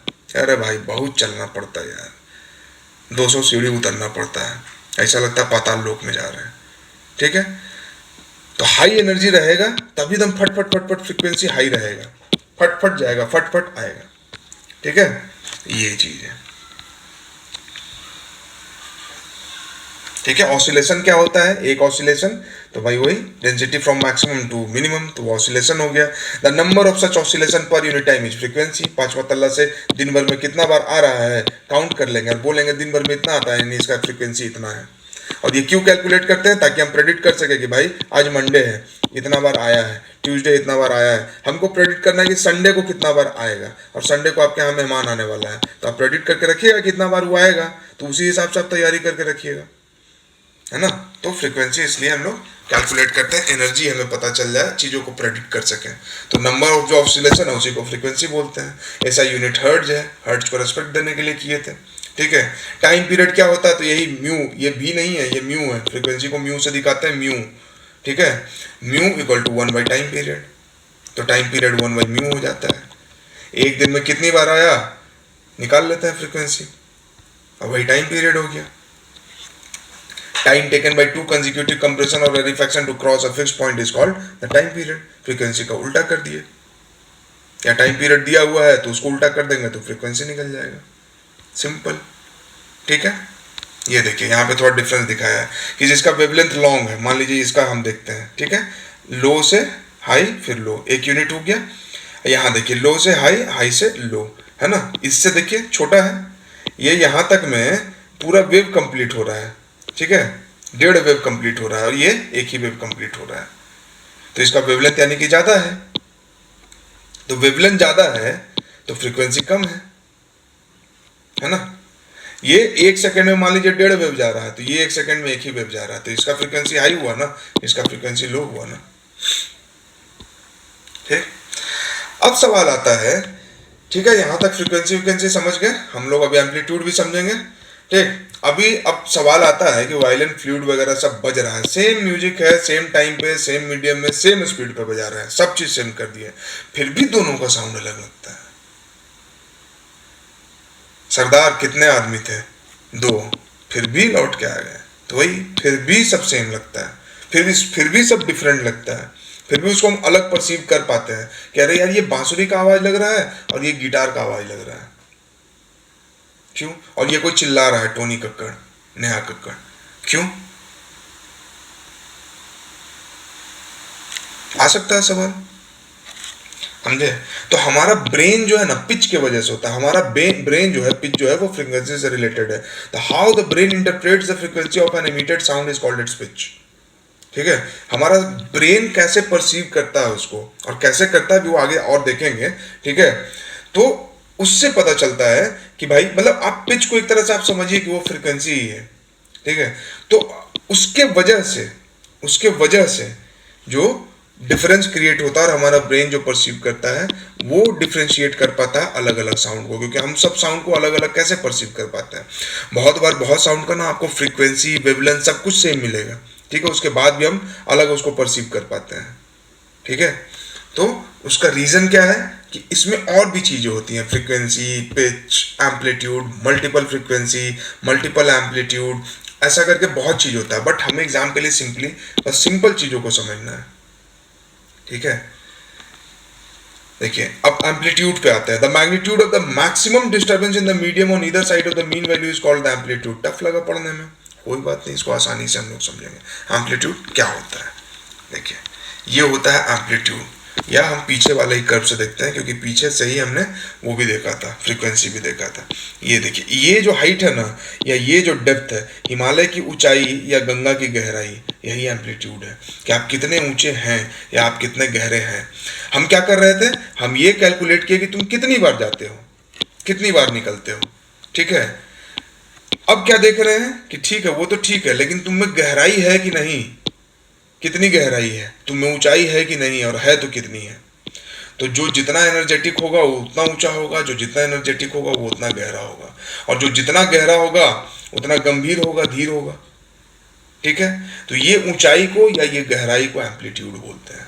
ये एम्पलीट्यूड है इसका, ठीक है। एम्पलीट्यूड कितना ऊंचा और कितना गहरा, ठीक है। ये देखिए यही चीज यहाँ लिखा है, magnitude of the maximum disturbance in the medium on either side of the mean value is called amplitude. Either side of the mean value, ठीक है। ये मीन वैल्यू इसको बोलते हैं, मैक्सिमम डिस्टर्बेंस ये मैक्सिमम, ये मैक्सिमम, ठीक है। तो ये चीज है। अब देखिए इसको और आसानी से थोड़ा सा फील करने की कोशिश करते हैं, ठीक है। ये शेर है, या रुक जाइए इधर से दिखाता है आपको, ठीक है। ये देखिए ये चूहा है, चूहा का साउंड कैसा लगता है आपको, और स्पीकर का साउंड कैसा लगता है। तो चूहा का साउंड देखिए थोड़ा धीरे सुनाई देता है, ठीक है। तो उसका एम्पलीट्यूड कम होता है इसलिए धीरे सुनाई देता है। बट स्पीकर में एम्पलीट्यूड ज़्यादा होता है, वो ज़्यादा डिस्टर्ब कर पाता है, इसमें ज़्यादा एनर्जी होता है, ज़्यादा डिस्टर्बेंस क्रिएट करता है, और इसलिए साउंड ज़्यादा सुनाई देता है, ज़्यादा डिस्टर्ब कर रहा है। चूहा उतना डिस्टर्ब नहीं कर पाता है, तो इसका एम्पलीट्यूड कम होता है, इसमें एनर्जी कम होता है, इसमें गहराई कम होता है, इसमें ऊंचाई कम होता है। स्पीकर का ज़्यादा है। और अच्छा स्पीकर रहेगा, और मजबूत स्पीकर होगा तो और बड़ा होगा, और बड़ा होगा, कान फाड़ म्यूजिक, ठीक है। ये होता है लो एम्पलीट्यूड, हाई एम्पलीट्यूड।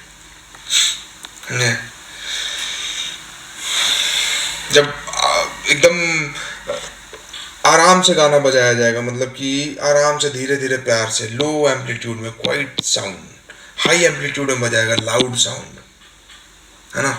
मेटालिका का अगर आप वीडियो देखते हैं, मेटालिका एक बैंड है, तो देखिए हाई साउंड में बजाता है, फिर कभी लो पिच पे बजाने लगता है, कभी हाई पिच पे बजाने लगता है, या कोई गाता है तो उसमें भी हमें ये चीज़ फील होती है। तो जब लो साउंड में बजाता है ना, एम्पलीट्यूड को कम कर दिया तो कम पार्टिकल को डिस्टर्ब करता है। तो जितना ज़्यादा पार्टिकल डिस्टर्ब्ड है वही तो हमारे कान तक आ रहा है ना। तो जितना ज़्यादा पार्टिकल डिस्टर्ब्ड होगा, डिस्टर्ब पार्टिकल हमारे कान तक आ रहा है, और जितना ज़्यादा डिस्टर्ब उतना आएगा, तो जितना आएगा उतना हमें ज़्यादा सुनाई देगा, ठीक है। उतना ज़्यादा सुनाई देगा। 100 पार्टिकल है, डिस्टर्ब हो गया है, ठीक है। तो 100 पार्टिकल अगर डिस्टर्ब हुआ है एक वेवलेंथ में, तो ये 100 पार्टिकल हमारे कान तक आते हैं और हमें सुनाई देता है। तो 100 पार्टिकल एक साथ आया तो हमें कैसा लग रहा है कि अरे हाँ यार ऐसा सुनाई दे रहा है, ठीक है। अब मान लीजिए 100 के जगह 200 पार्टिकल आ गया, बढ़ा देते हैं इसको, ठीक है। इसको बढ़ा दिए, यहाँ पे 100 पार्टिकल आ रहा था, अब यहाँ पे बढ़ा दिए तो 200 पार्टिकल हो गया, ठीक है। 200 पार्टिकल आ रहा है तो अब ज़्यादा तेज सुनाई देगा, ज़्यादा भारी सुनाई देगा, ठीक है। ये चीज़ है, ठीक।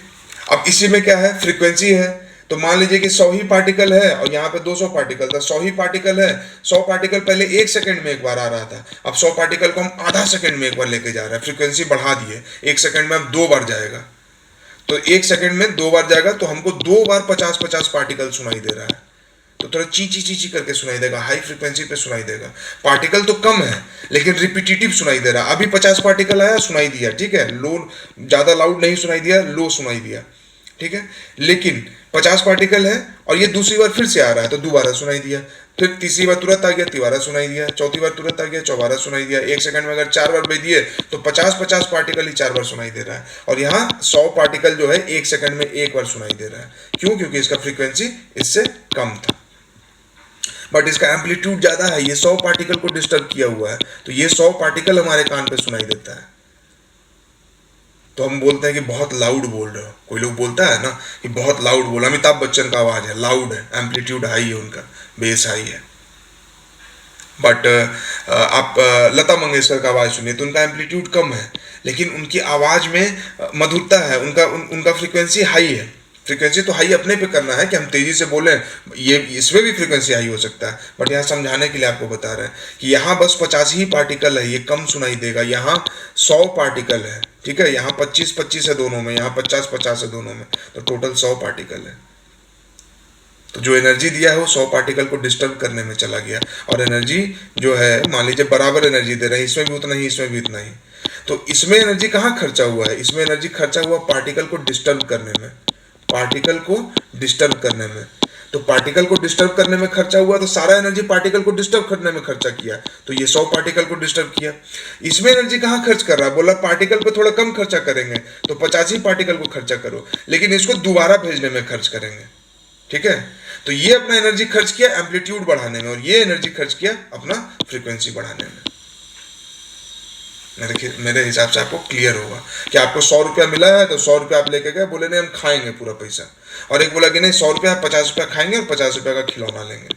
तो एनर्जी को डिस्ट्रीब्यूट किया, तो ये अपना एम्पलीट्यूड भी थोड़ा रखा और फ्रीक्वेंसी को भी हाई कर लिया। ये बोला नहीं सारा कुछ हम एम्पलीट्यूड में रखेंगे और फ्रीक्वेंसी भले मेरा लो रहे, भले 1 सेकंड में एक ही बार मेरा आवाज़ सुनाई दे, बट लाउड सुनाई देना चाहिए। ये बोला नहीं नहीं भले थोड़ा कम सुनाई दे, लेकिन 1 सेकंड में हम 2 बार बोलेंगे। तो 1 सेकंड में इसका 2 वेव क्रॉस कर रहा है, और 1 सेकंड में इसका 1 वेव क्रॉस कर रहा है, ठीक है। 1 सेकंड में 1 वेव क्रॉस कर रहा है, 1 सेकंड में 2 वेव क्रॉस करेगा। ये है फ्रीक्वेंसी और एम्पलीट्यूड में डिफरेंस, ठीक। कि सेम एनर्जी है तो आप कुछ फ्रीक्वेंसी में खर्च किए, कुछ एम्पलीट्यूड में खर्च किए। अब कोई है कि बराबर बराबर खर्च कर दिया, कोई है कि नहीं बोला फ्रीक्वेंसी में ज़्यादा खर्च करेंगे, एम्पलीट्यूड में बहुत कम करेंगे, तो उसका और कैसा बनेगा वेव?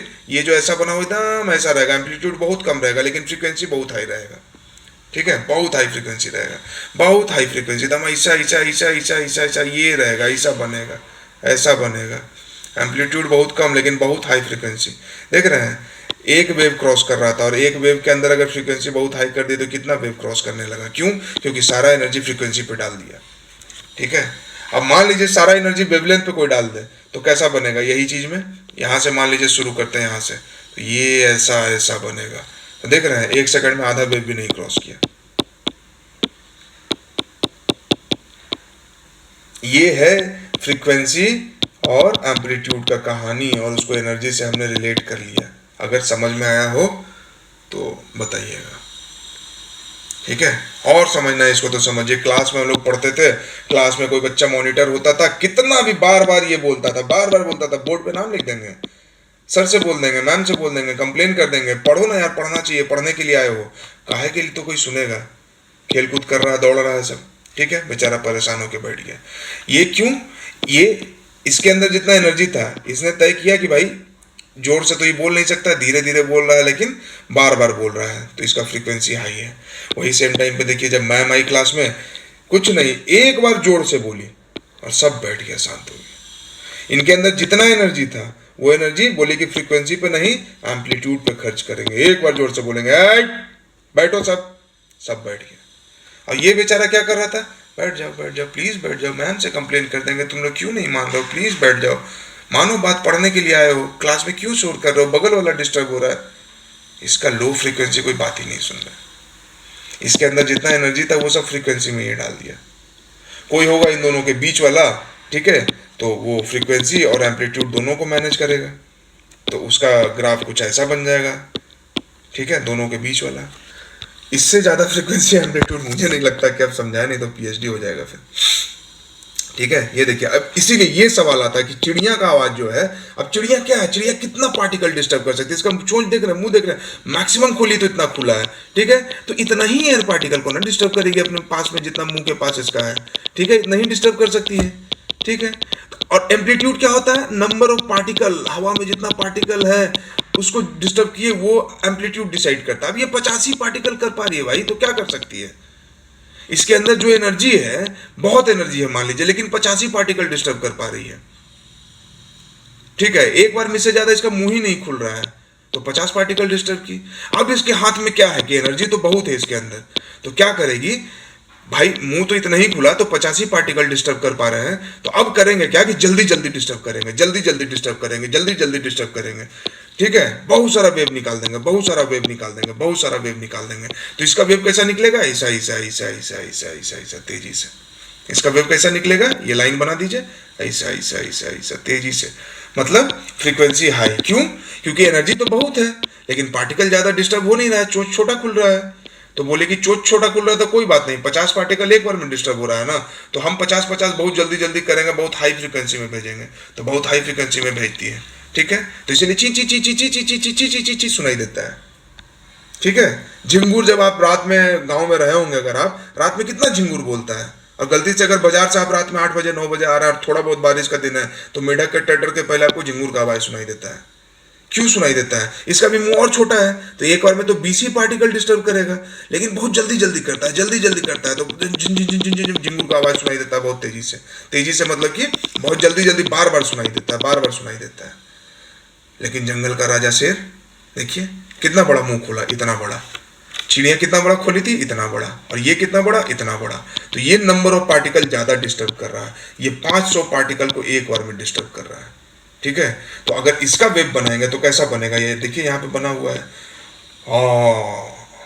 ठीक है, नंबर ऑफ पार्टिकल्स पूरा जोर से। ठीक, इसके अंदर एनर्जी बहुत है, लेकिन ये बोला कि एनर्जी जो है ना, हम पहले एक और मेरा एक बार आवाज सुनकर सब थर्रा जाना चाहिए, तो 500 पार्टिकल को डिस्टर्ब करेंगे। 500 पार्टिकल को डिस्टर्ब कर दिया, और वो 500 पार्टिकल हमारे कान पे आके बजड़ेगा एक बार में, तो लगेगा कि बाप रे बाप कौन दहाड़ दिया। ठीक है, तो ये चीज है एम्पलीट्यूड और फ्रीक्वेंसी में डिफरेंस। इसलिए बोलता है कि शेर का आवाज लाउड क्यों सुनाई देता है? लाउडर साउंड एम्पलीट्यूड पे डिपेंड करता है, और पिच जो है फ्रीक्वेंसी पे डिपेंड करता है। बीपीएससी 68, 67, 67, 65, 66 हर साल ये सवाल पूछा गया है कि हमारी आवाज का श्रिलनेस जो है किस चीज पर डिपेंड करता है, हमारे आवाज का ये लाउडनेस किस चीज पर डिपेंड करता है। तो लूसेंट से रटने का जरूरत नहीं, नंबर ऑफ पार्टिकल से समझने की जरूरत है इस चीज को। या हाई पिच क्यों होता है? पिच हाई इसलिए है क्योंकि वेवलेंथ कम है उसका। पिच हाई इसलिए है क्योंकि फ्रीक्वेंसी अधिक है उसका। पिच हाई इसलिए है क्योंकि ज्यादा पार्टिकल को डिस्टर्ब नहीं कर सकता है, और एनर्जी है, तो ज्यादा पार्टिकल को नहीं डिस्टर्ब किया तो सेम नंबर ऑफ पार्टिकल को बार बार डिस्टर्ब करेगा और जल्दी जल्दी डिस्टर्ब करेगा। लेकिन शेर जल्दी जल्दी नहीं कर रहा, शेर एक बार चिंगाड़ा, एक बार दहाड़ा, बहुत कस का आवाज निकला, 500 पार्टिकल डिस्टर्ब हुआ, अब 2 सेकंड के बाद दहाड़ेगा, तो इसका फ्रीक्वेंसी कम होगा, क्योंकि इसको मालूम है कि एक बार बोल दिए बार बार बोलने का जरूरत नहीं है। लेकिन इसको मालूम है कि एक बार बोलेंगे तो कोई वैल्यू नहीं देगा, कोई सुनेगा ही नहीं, तो बार बार बोलो, बार बार बोलो, बार बार बोलो, बार बार बोलो, फ्रीक्वेंसी हाई रखो। ठीक है, तो इसलिए चिड़िया का चू चू सुनाई देता है और शेर का दहाड़ सुनाई देता है। ठीक है, शेर कभी थोड़ा सा धीरे बोलेगा, खाना पीना खा के सोया था, अभी उठा है, जमाई ले रहा है, तो क्या हो जाएगा? 500 पार्टिकल यहाँ कर रहा था, अब यहाँ 300 पार्टिकल डिस्टर्ब करेगा, 200 कम करेगा। क्यों? क्योंकि अभी सो के उठा है, जमाई ले रहा है, यहाँ तो गुस्सा के बोल रहा है। ठीक, तो एम्पलीट्यूड थोड़ा कम हो जाएगा, 300 पार्टिकल हो गया। देखिए कंपेयर कीजिए दोनों को, तो बोलेंगे सॉफ्ट साउंड है, लाउड साउंड है। तो लाउड साउंड, सॉफ्ट साउंड किस चीज पर डिपेंड किया? नंबर ऑफ पार्टिकल पे। ठीक है, ये देखिए ग्राफ यहाँ पे देख लीजिए, पिच और लाउडनेस में क्या डिफरेंस है। ये कोई वेव है, ठीक है, अगर इसको हमको लाउड करना है तो क्या करेंगे? नंबर ऑफ पार्टिकल बढ़ाएंगे, नंबर ऑफ पार्टिकल बढ़ाएंगे मतलब ये वाला बढ़ेगा, ये वाला बढ़ेगा। तो देखिए यहाँ पे बढ़ा दिया। ठीक है, अगर डिक्रीज करना है तो कम कर देंगे, यहाँ पे ले आएंगे, इसको भी कम कर देंगे, यहाँ ले आएंगे, इसको भी कम कर देंगे, ऐसे ले आएंगे ऊपर से नीचे, कम कर दिया। ठीक है, बोला कि क्या करना है भाई? इसका पिच डिक्रीज करना है, मतलब इसका फ्रीक्वेंसी कम करना है। तो 1 सेकंड में अगर देखिए 2 वेव जा रहा है तो 1 सेकंड में 1 वेव लेके जाएंगे, तो देखिए 1 सेकंड में 1 वेव जा रहा है, 1 वेव हटा दिया गया। पिच को अगर हाई करना है तो देखिए अब 1 सेकंड में 2 वेव जाएगा, 1 2 3 4 5, जितना मन उतना बना दीजिए। तो फ्रीक्वेंसी बढ़ा दिए, फ्रीक्वेंसी घटा दिए, लाउडनेस बढ़ा दिए, लाउडनेस घटा दिए। जितना हम लोग अभी डिस्कस किए यही चीज था। ठीक है,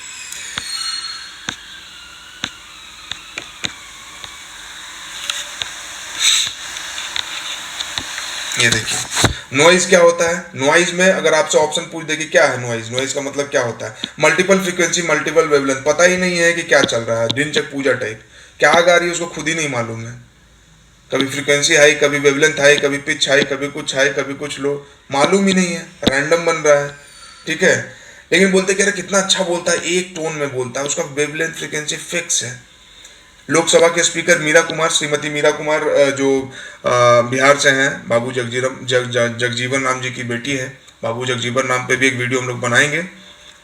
first labour minister of India, interim government में भी थे, और पहली लोकसभा की महिला स्पीकर मीरा कुमार, ठीक है, फॉरेन सर्विसेज में थी। तो उनका अगर आप सुनिएगा तो कितना प्यार से बोलती थी, बैठ जाइए सदस्यगण प्लीज बैठ जाइए, आप लोग बैठ जाइए। या लता मंगेशकर जो गाना गाती हैं, एक साउंड में, कभी गुस्सा नहीं कि हाँ भाई गुस्सा हो गया, शेर के जैसा गुस्सा हो गया, ज्यादा पार्टिकल डिस्टर्ब कर दिया, नहीं, आराम से बैठ जाइए, बैठ जाइए, एक टोन में बात करिए, एक टोन में। और कोई जब आदमी एक टोन में बात करता है तो सुनने में उसका बात अच्छा लगता है, ठीक है, तो उसको बोलते हैं एक टोन में बात कर रहा है, यही है टोन। ठीक, दिक्कत ये है कि ये तो नॉइज हो गया, अब ये टोन हो गया, ये बातचीत का होता है। लेकिन अगर गाना गाना हो तो फिर ये ऊपर नीचे होगा, ये देखिए ऊपर नीचे होता है, क्यों, उसमें सुर ताल लय सबको करना होता है, तो फ्रीक्वेंसी वेवलेंथ जो है उस हिसाब से चेंज करना होता है। लेकिन कुछ लोग गाते नहीं हैं, बस वही बात ही करते हैं, और वो क्या बोलते हैं आजकल ऑटो ट्यून और ये वो आता है और उससे म्यूजिक बना लेते हैं, टोनी कक्कड़, नेहा कक्कड़। लेकिन जो अच्छे गायक होते हैं वो क्या करते हैं, इसी में पहले आवाज को ऊपर ले जाएंगे, फिर अचानक से नीचे आएगा, फिर ऊपर जाएगा, फिर नीचे आएगा, फिर ऊपर जाएगा, और ये सालों के प्रैक्टिस से आता है, तो इसको म्यूजिकल नोट बोलते हैं। इनको तो आप जानते नहीं होंगे, नाम बता देते हैं, none other than Bhikhari Thakur, Bihar का शान, जिनको बोला जाता है शेक्सपियर ऑफ ईस्ट। ठीक है, लेकिन हम इस बात से ताल्लुक नहीं रखते हैं, हम इस बात से थोड़ा डिसएग्री करते हैं। मेरा मानना है कि शेक्सपियर को क्यों ना भिखारी ठाकुर ऑफ वेस्ट बोला जाए, शेक्सपियर भिखारी ठाकुर के नाम से जाना जाना चाहिए। ये पंडित भीमसेन जोशी किराना घराना से, नहीं जानते हैं तो विकिपीडिया पे सर्च कीजिएगा, ठीक है, यूपीएससी में ये सब सवाल आता है, और बीपीएससी भी पूछेगा, टेंशन मत लीजिए, ठीक है। As it move away from the source its amplitude as well as its loudness decreases. क्यों, सोर्स से जैसे जैसे दूर जाएंगे तो भाई एनर्जी खत्म होने लगता है ना, धीरे धीरे खत्म होते होते होते खत्म हो गया। तो देखिए एम्पलीट्यूड ज्यादा था, थोड़ा कम हुआ, थोड़ा कम हुआ, थोड़ा कम हुआ, थोड़ा कम हुआ, खत्म हो गया, ठीक है। तो एम्पलीट्यूड जो है सोर्स से जैसे जैसे दूर जाते हैं धीरे धीरे खत्म हो जाता है। नहीं तो अगर बोल दिए और लगातार चलता रहता है, ऐसे लगातार चलता जाता है, तो याद है फ्रिक्शन वाले चैप्टर में हमने क्या देखा था कि बॉल को छोड़ दिए और अगर फ्रिक्शन नहीं है तब तो ये ब्रह्मांड से बाहर निकल जाएगा। पहले धरती से बाहर निकलेगा, पहले इंडिया से बाहर निकलेगा, आपके स्टेट से, आपके घर से बाहर निकला, इंडिया से बाहर निकला, और निकलते निकलते निकलते एशिया से बाहर निकला, पूरा धरती से बाहर निकला, ब्रह्मांड से बाहर निकला, क्योंकि इसको रोकने वाला कोई है ही नहीं। लेकिन ऐसा नहीं होता है, बॉल को रोकता है, हवा से दबाव मिलता है, फ्रिक्शन लगता है, जमीन ऊपर नीचे होता है, इसलिए रुकता है। तो साउंड के साथ भी तो वही सेम चीज है ना, कोई अलग चीज थोड़े ना है, सेम चीज है, बस फॉर्म बदल रहा है ना। यहाँ पे बॉल था जो एनर्जी लेके जा रहा था, यहाँ पे साउंड है वो एनर्जी लेके जा रहा है। और हम लोग पढ़े कि energy can neither be created nor be destroyed. Energy से फॉर्म चेंज करता है, कभी वो साउंड बन जाता है, कभी वो बॉल बन जाता है, कभी वो बीपीएससी का एग्जाम बन जाता है, कभी हमारा पर्सनल रिलेशन बन जाता है, कभी सुख बन जाता है, कभी दुख बन जाता है। एनर्जी अपना फॉर्म चेंज कर रहा है, ठीक है। तो साउंड भी उसी तरह से बॉल की तरह ही बिहेव करेगा कि गया गया धीरे धीरे धीरे धीरे धीरे खत्म हो जाएगा। अदरवाइज क्या होता है कि हम एक बार बोल दिए और मेरा साउंड निकला और पूरे दुनिया को सुनाई देते रहेगा, क्योंकि खत्म ही नहीं हो रहा है। लेकिन ऐसा नहीं होता, हम बोलते हैं थोड़े दूर में जाके वो खत्म हो जाता है, ठीक है। क्यों, क्योंकि चीजें बदल जाती है, हवा बदलता है, ठीक है। अब अगर आपको बहुत दूर तक प्रोपगेट करवाना है तो बहुत एनर्जी देना पड़ेगा। एक एनर्जी आपने दी है साउंड को क्रिएट करने में, एम्पलीट्यूड डिसाइड किया कि अच्छा एनर्जी जो था उसका कुछ पार्ट हम एम्पलीट्यूड में दिए, कुछ पार्ट जो है वो हम फ्रीक्वेंसी जनरेट करने में देंगे, अब कुछ पार्ट जो है वो डिस्टेंस कितना ट्रेवल करेगा उसमें देंगे। तो डिस्टेंस के लिए आप कितना एनर्जी दिए हैं वो हिसाब किताब से पता चलता है कि भाई आपका आवाज़ कितना दूर जाएगा। जैसे हम लोग एम्पलीट्यूड और फ्रीक्वेंसी देते हैं, ठीक है, डिस्टेंस पे हम लोग ज़्यादा काम नहीं कर सकते तो बहुत दूर नहीं जा पाता है। लेकिन जो मान लीजिए कि अगर मशीन से या स्पीकर से आवाज़ निकलता है तो वो डिस्टेंस का भी ख्याल रखता है, तो वो ज़्यादा दूर तक सुनाई देता है। इसलिए जब आप पढ़ रहे हैं तो आपको आधा किलोमीटर दूर भी कोई गाना बज रहा है बहुत जोर से, कोई पूजा वगैरह चल रहा है तो वो सुनाई दे रहा है, डिस्टर्ब हो रहे हैं आप, क्योंकि वो एनर्जी पे भी खर्चा किया हुआ है, डिस्टेंस कवर करने पे भी खर्चा किया हुआ है। तो एनर्जी ही तो है, एनर्जी को जिधर आप दे दीजिए उस पर जाएगा, ठीक है। तो एनर्जी जब कम होने लगेगा तो अपने आप वो फेज और फेड आउट हो जाएगा, ठीक है। तो टोन आपको बताया सिंगल फ्रीक्वेंसी, देखिए एक ही फ्रीक्वेंसी में गा रहा है, और ये जो है ये मल्टीपल फ्रीक्वेंसी है, इसको नोट बोलते हैं। मल्टीपल फ्रीक्वेंसीज का जो समेशन होता है उसको नोट बोलते हैं, देखिए, ठीक है। ये सिंगल फ्रीक्वेंसी है, फ्लूट बज रहा है, कितना मधुर आवाज लग रहा है, क्यों, कभी ऊपर जाता है, थोड़ा नीचे आता है, फिर ऊपर नीचे। लेकिन जो हम लोग बोलते हैं वो ऐसा होता है। वायलिन से भी देखिए ये मल्टीपल फ्रीक्वेंसी, ऊपर नीचे, ठीक है। तो single frequency tone, multiple frequency note. अब बोलते हैं टिम्बर क्या होता है। टिम्बर मतलब वो लकड़ी वाला टिम्बर नहीं है, टिम्बर मतलब यहाँ आवाज की क्वालिटी वाला टिम्बर है, ठीक है, आवाज की क्वालिटी वाला timber. This is timber, this is timber. Timber क्या होता है, ठीक है, इसको टैम्बर भी बोलते हैं, टिम्बर भी बोलते हैं, जो आपको बोलना है बोल लीजिए, ठीक है। Quality and characteristic of sound को डिसाइड करता है कि साउंड का क्वालिटी क्या है और कैरेक्टरिस्टिक क्या है। Quality and characteristic of sound और वॉइस, टिम्बर ही है जो बताता है हमारे कान को, मतलब जो हम डिस्टिंग्विश कर पाते हैं ना, उस प्रोसेस को या उस चीज को आप बोल सकते हैं टिम्बर, ठीक है, टैम्बर। टोन कलर या टोन क्वालिटी भी इसको बोलते हैं। तो ये ऑप्शन में दे देगा, टोन कलर क्या होता है, टोन क्वालिटी क्या होता है, टिम्बर क्या होता है, ठीक है। आपको लगा कि यार ये तो कहीं लूसेंट में था नहीं, या था रटे थे भूल रहे, तो ये चीज है।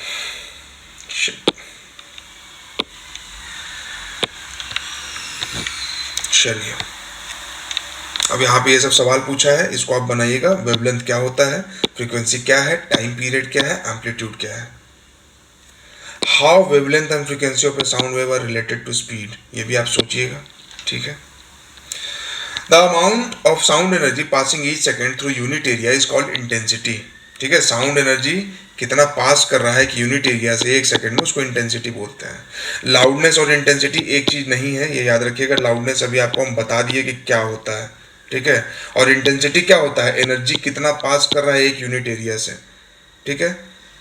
एनर्जी का बात कर रहा है, energy passing each second through unit area is called intensity. Energy, और एनर्जी किस किस चीज पे खर्च हो रहा है, एम्पलीट्यूड पे भी खर्च हो रहा है यानी कि लाउडनेस पे, फ्रीक्वेंसी पे भी खर्च हो रहा है यानी कि कितनी बार हो जाता है, और कितना डिस्टेंस ट्रेवल करना है, कितना स्पीड से करेगा, ये सब पे एनर्जी खर्च हो रहा है, ठीक। तो इंटेंसिटी इन सब चीज को मिला के आएगा, लाउडनेस तो सिर्फ उसका एक पार्ट हुआ, ठीक है।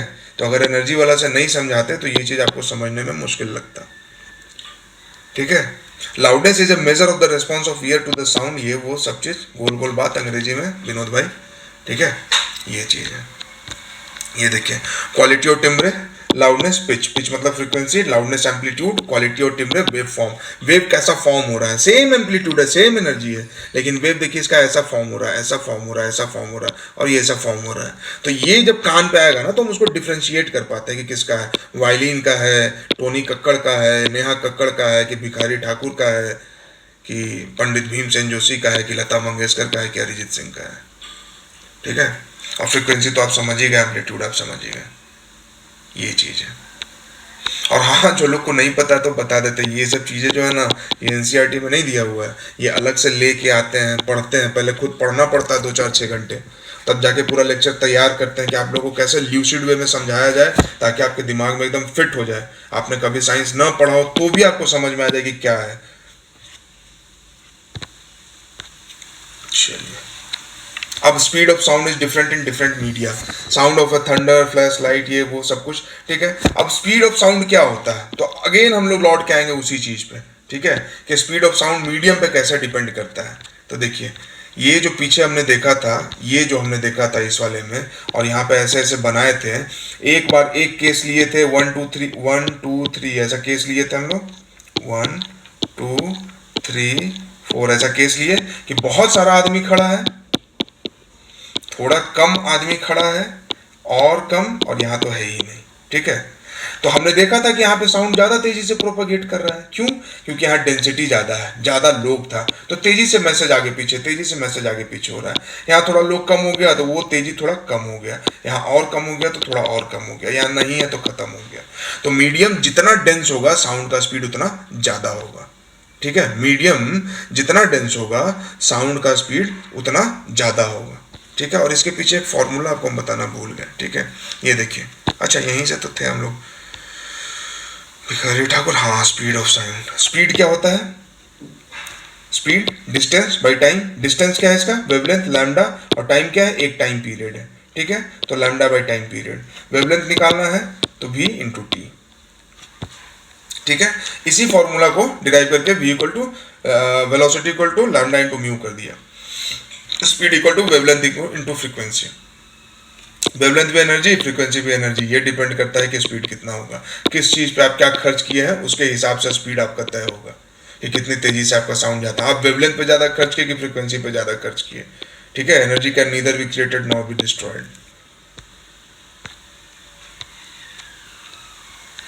Speed of sound in different media, तो डिफरेंट मीडियम का भी हमने देखा कि कैसे वो डेंसिटी चेंज हो रहा है तो वो स्पीड ऑफ साउंड चेंज कर रहा है। टेम्परेचर पे भी डिपेंड करता है, ठीक है। टेम्परेचर हाई रहेगा, मान लीजिए कि ये जो केस था इसमें राजा इसको बोला कि बेटा अगर टाइम पे नहीं खबर पहुंचा ना तो तुमको खबर बना देंगे, मतलब सर कलम कर देंगे। अगर टाइम पे खबर नहीं पहुंचा तो तुमको खबर बढ़ा देंगे। अब ये बोल के राजा क्या किया, इसका टेम्परेचर बढ़ा दिया कि अरे अब जल्दी से चल भाई, तो दौड़ के जाएगा। तो टेम्परेचर जितना बढ़ा ना, पार्टिकल उतना तेज दौड़ेगा।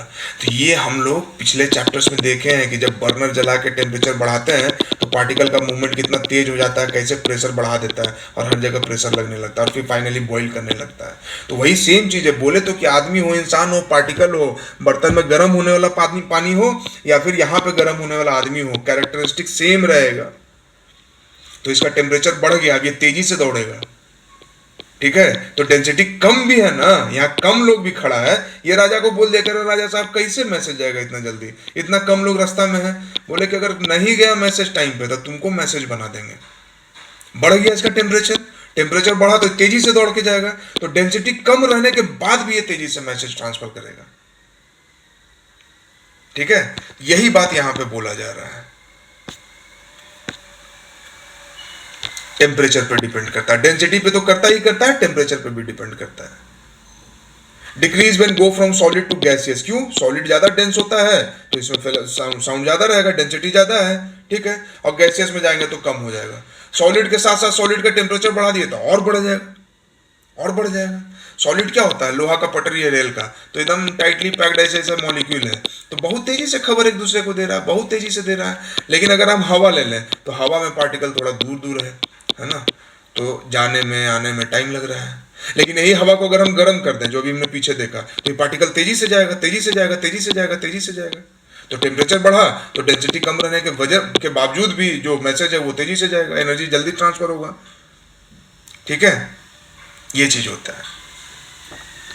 यहाँ स्पीड ऑफ साउंड दिया हुआ 344 मीटर पर सेकेंड एंड 22 डिग्री सेल्सियस, इसको याद रखिएगा, डायरेक्ट भी पूछा जा सकता है। और यहीं पे आपके लिए क्वेश्चन बनता है कि स्पीड ऑफ लाइट आप बताएंगे कमेंट सेक्शन में, और ये भी बताएंगे कि समझ में आया कि नहीं आया, ठीक है। ये यहाँ पे बताया कि साउंड ऑफ थंडर और फ्लैश ऑफ लाइट जो है, बादल जब कड़कता है, गरजता है तो हमें बिजली चमकते पहले दिखाई देता है और उसका वो साउंड बाद में सुनाई देता है। तो हम लोग सब जानते हैं क्यों होता है, क्योंकि लाइट का जो स्पीड है वो ज़्यादा है, 3 × 10⁻⁻⁰ मीटर पर सेकेंड, ठीक है, जो आप कमेंट में बताएंगे।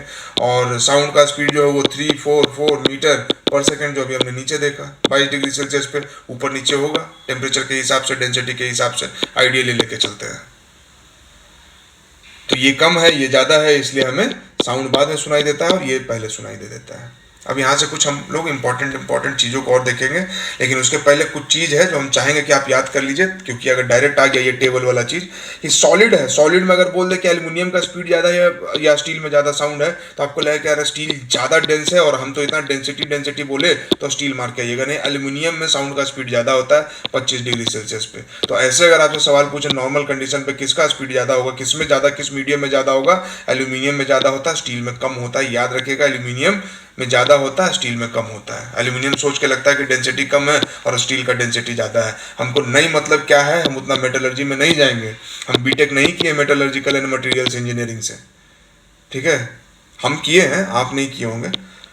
तो एल्यूमिनियम में घुसना नहीं है, एल्यूमिनियम का याद रखेंगे कि सॉलिड में एल्यूमिनियम में सबसे ज़्यादा स्पीड होता है 6420 और स्टील में एल्यूमिनियम से कम होता है। लिक्विड में अगर हम देखें तो वाटर जो सी वाटर है उसमें ज़्यादा होता है और डिस्टिल वाटर में कम होता है। क्यों? सी वाटर में जो है वही साल्ट मिनरल्स वगैरह रहता है तो डेंसिटी ज़्यादा होता है और इसीलिए इंसान उसमें तैर भी लेता है, आसानी से डूबता नहीं है। लेकिन डिस्टिल्ड वाटर है, आरओ वाटर है, एकदम साफ सुथरा कर दिए पानी को, तो भाई पार्टिकल्स मॉलिक्यूल्स कम हो गया, उसमें इम्प्योरिटी कम हो गया, तो मैसेंजर नंबर ऑफ मैसेंजर कम हो गया है। गैस में अगर देखेंगे तो हाइड्रोजन का ज़्यादा है, उसके बाद एयर का आता है, उसके बाद ऑक्सीजन का आता है। ठीक है, तो अगर हमारे आसपास हवा हटा के खाली हाइड्रोजन भर दिया जाए ना तो हमारा आवाज जो है वो ज्यादा तेजी से जाएगा।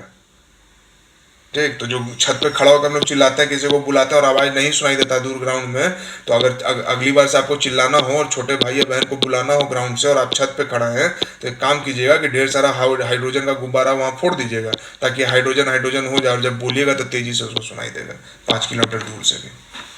ठीक है, गैस में ये होता है, तो याद रखेंगे aluminium, sea water and hydrogen, ये तीनों याद रखेंगे। एल्यूमिनियम होता है, सी वाटर होता है और हाइड्रोजन होता है। ऐश करता है, साउंड जो है वो ऐश करता है। यही सब चीज यहाँ पे लिखा हुआ, वैक्यूम में कोई साउंड नहीं जाएगा। In which of the three media air water and sound travel the fastest at a particular temperature, यही सवाल बन के आएगा, नीचे ऑप्शन दे देगा, आपको चूज करना है। ठीक है, अब आ जाते हैं रिफ्लेक्शन ऑफ साउंड पे। तो रिफ्लेक्शन ऑफ साउंड क्या होता है? जैसे लाइट रिफ्लेक्ट करता है वैसे ही साउंड रिफ्लेक्ट करता है, और लाइट अभी मैंने पढ़ाया नहीं है, लाइट का भी अभी एक लेक्चर बनेगा।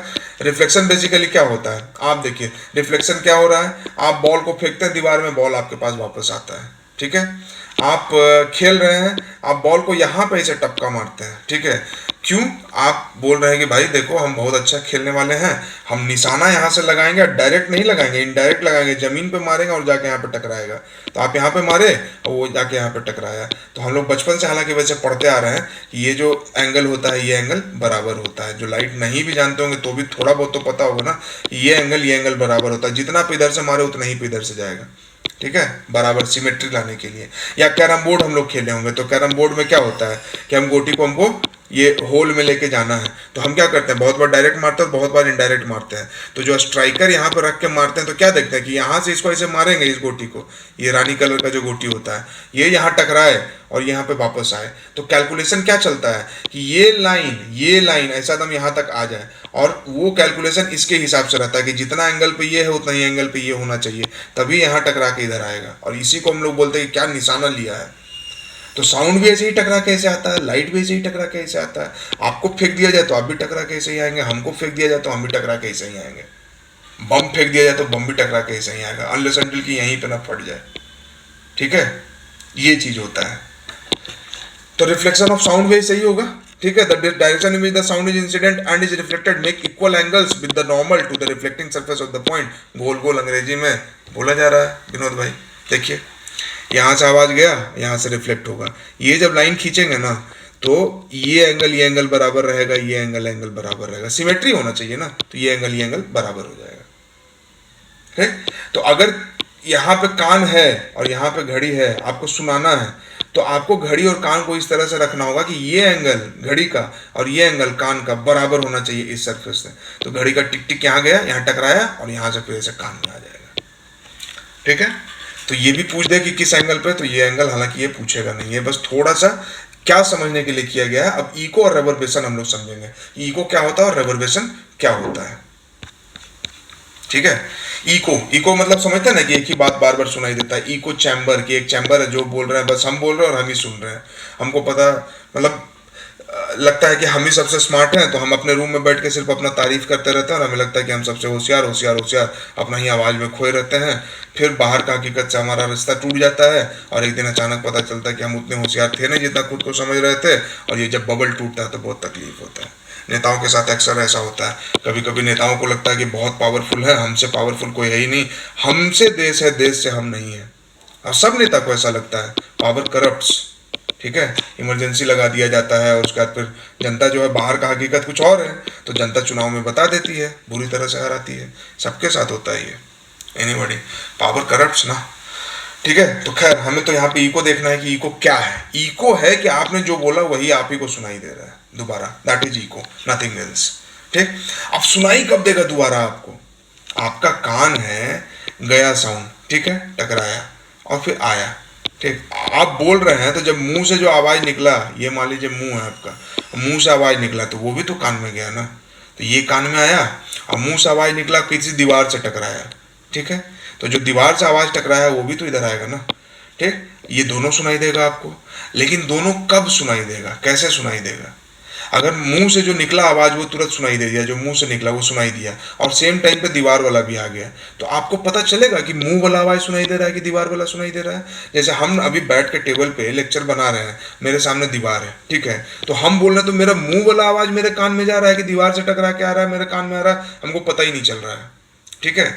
लेकिन क्या होता है कि अगर हम अभी आपको ये वीडियो अपलोड करने का चूंकि थक गए हैं, पंखा कूलर सब बंद करके बनाना पड़ता है, ऊपर से नीचे पसीने पसीने हो जाओ, ठीक, तो इसके बाद हम जाएंगे बाहर थोड़ा सा हवा खाने के लिए। अब मान लीजिए हम बाहर निकले और हमको बड़ा सा पहाड़ मिल गया या दीवार है कुछ भी है, ठीक है, और बीच में एकदम खाली है, तो हम यहाँ पे खड़ा होकर चिल्लाएंगे कि यार सब्सक्राइबर नहीं बढ़ रहा है। तो पहले तो मुंह से बोले कान में सुनाई दिया, और यही बात यहाँ जाके टकराएगा और वो आएगा थोड़ी देर के बाद और हमको सुनाई देगा और सुनाई देगा, ऐसा होता है। तो ये जो हो रहा है ना, दिस इज कॉल्ड इको, कि हमको अपना आवाज दोबारा सुनाई दिया, दोबारा नहीं सुनाई दिया तो काहे का इको, ठीक है। बट इसके लिए देखिए क्या हम कि एक तो कि ये जो सरफेस है ये बड़ा है, दूसरा है कि दूर है। तो ये दूरी का क्या मतलब है? ये दूरी का मतलब ये है कि कम से कम जो रिफ्लेक्टिंग सरफेस है जहां से रिफ्लेक्ट हो रहा है वो इतना दूर हो कि मेरा मुंह से निकला हुआ आवाज हमको सुनाई दे दे, और उसके कुछ देर बाद वो आए कि हम डिफ्रेंशिएट कर पाए कि ये आवाज अलग था, मुंह वाला था, और ये आवाज जो है वो पहाड़ से टकरा के दीवार से टकरा के आ रहा है, ठीक है।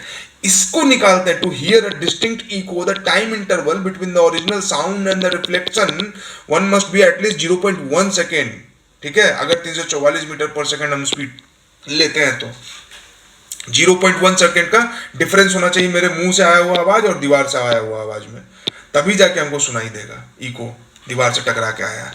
अब इसको जब हम कैलकुलेट करते हैं तो पता चलता है भाई कि वो जो डिस्टेंस है वो 17.2 मीटर होना चाहिए, ठीक है। Thus for hearing distance echo the minimum distance of obstacle from room source should be 17.2 metre. कैसे? ठीक है, ये स्पीड है, ये टाइम है, तो डिस्टेंस बराबर स्पीड इंटू टाइम। स्पीड कितना है 344 गुना time 0.1 second equal to 30.4 metre, ठीक है। तो 34.4 मीटर, लेकिन 34.4 मीटर क्या हम बोले तो दीवार तक गया, ठीक है, और वहां से वापस आया, ठीक, तो ये है 34.4। तो आपसे पूछेंगे दीवार कितना दूर था, तो 34.4 डिवाइड बाई 2 यानी कि 17.2 मीटर, यानी कि जो टाइम इंटरवल है वो 0.1 सेकेंड है और जो दीवार से डिस्टेंस होना चाहिए वो 17.2 मीटर होना चाहिए, ठीक है। और अगेन आपको बता दिए टेम्परेचर बढ़ गया, बोल देंगे कि भैया मैसेज टाइम पे जाए, नहीं तो तुमको मैसेज बना देंगे, तो तेजी से दौड़ के जाएगा, तो टेम्परेचर डेंसिटी का तो फर्क पड़ेगा इस पे। बट आपको उस पर नहीं जाना है, आपके लिए आइडियल केस है भाई, स्पीड यही रहेगा, टाइम यही रहेगा और ये यही रहेगा, इसको याद रखिएगा तीनों को, ठीक है। और दैट्स वाई जो थंडर सुनाई देता है ना, मल्टीपल रोलिंग, मतलब गड़गड़ गड़गड़ गड़गड़ गड़गड़ गड़गड़, तो वो मल्टीपल रिफ्लेक्शन की वजह से सुनाई देता है, मल्टीपल टाइम रिफ्लेक्ट होता है। बादल है, गरजा, उसका आवाज निकला, खुद में पहले टकराया, दूसरे बादल से टकराया, जमीन पर टकराया, कोई हवाई जहाज उड़ रहा है आसमान में उससे टकराया, ये मल्टीपल रिफ्लेक्शंस होता है और वो रिफ्लेक्शंस हमको सुनाई देता है। तो बोलता है कि बादल गरज रहा है, कड़क रहा है, गड़गड़ गड़गड़, और उसके लिए यही डिस्टेंस वगैरह सब कुछ, नंबर ऑफ रिफ्लेक्टिंग सरफेस जितना ज़्यादा रहेगा उतना ज़्यादा सुनाई देगा। तो इको आपको समझ में आया कि किसको बोलते हैं इको, और इको का कंडीशन 0.1 सेकेंड और 17.2 मीटर दीवार का या जो भी उसका दूरी होना चाहिए। और इसके अलावा क्या है, इसके अलावा है कि अगर आपसे पूछ दे कि भाई टोटल डिस्टेंस कितना ट्रेवल करेगा तो 13.4 मानिएगा, 17.2 मत मार दीजिएगा। इन चीजों का ध्यान रखना है। रिवर्बरेशन क्या करता है, the repeated reflection that result in this persistence of sound is called reverberation, ठीक है। मान लीजिए कि आप कोई हॉल में से खड़ा है, पूरा बंद है, इको चैम्बर, वहीं पर रिवर्बरेशन होता है। बोले आपका साउंड यहाँ भी टकराया, यहाँ भी टकराया, यहाँ भी टकराया, यहाँ भी टकराया, यहाँ भी टकराया, यहाँ भी टकराया, यहाँ यहाँ यहाँ यहाँ ऊपर नीचे सब जगह, ठीक है। आप ही आप हैं, अहम ब्रह्मास्मि, मैं ही ब्रह्म हूं, अनल हक। आप पूछेंगे अनल हक क्या होता है, कभी बाद में जब हिस्ट्री पे लेक्चर बनेगा तब बताएंगे। आवाज गया, अब ये energy can neither be created nor be destroyed, तो टकरा के क्या होगा, थोड़ा बहुत एनर्जी लॉस होगा दीवार को गर्म करने में, और उसके बाद आवाज लौटेगा, आपको सुनाई दिया, यहां से गया लौटा सुनाई दिया, गया लौटा, सुनाई दिया। हो सकता है कुछ न भी सुनाई दे, लेकिन बहुत सारा सुनाई देगा। तो एक नहीं, मल्टीपल ईको आपको सुनाई देगा। That is called रिवर्बेशन।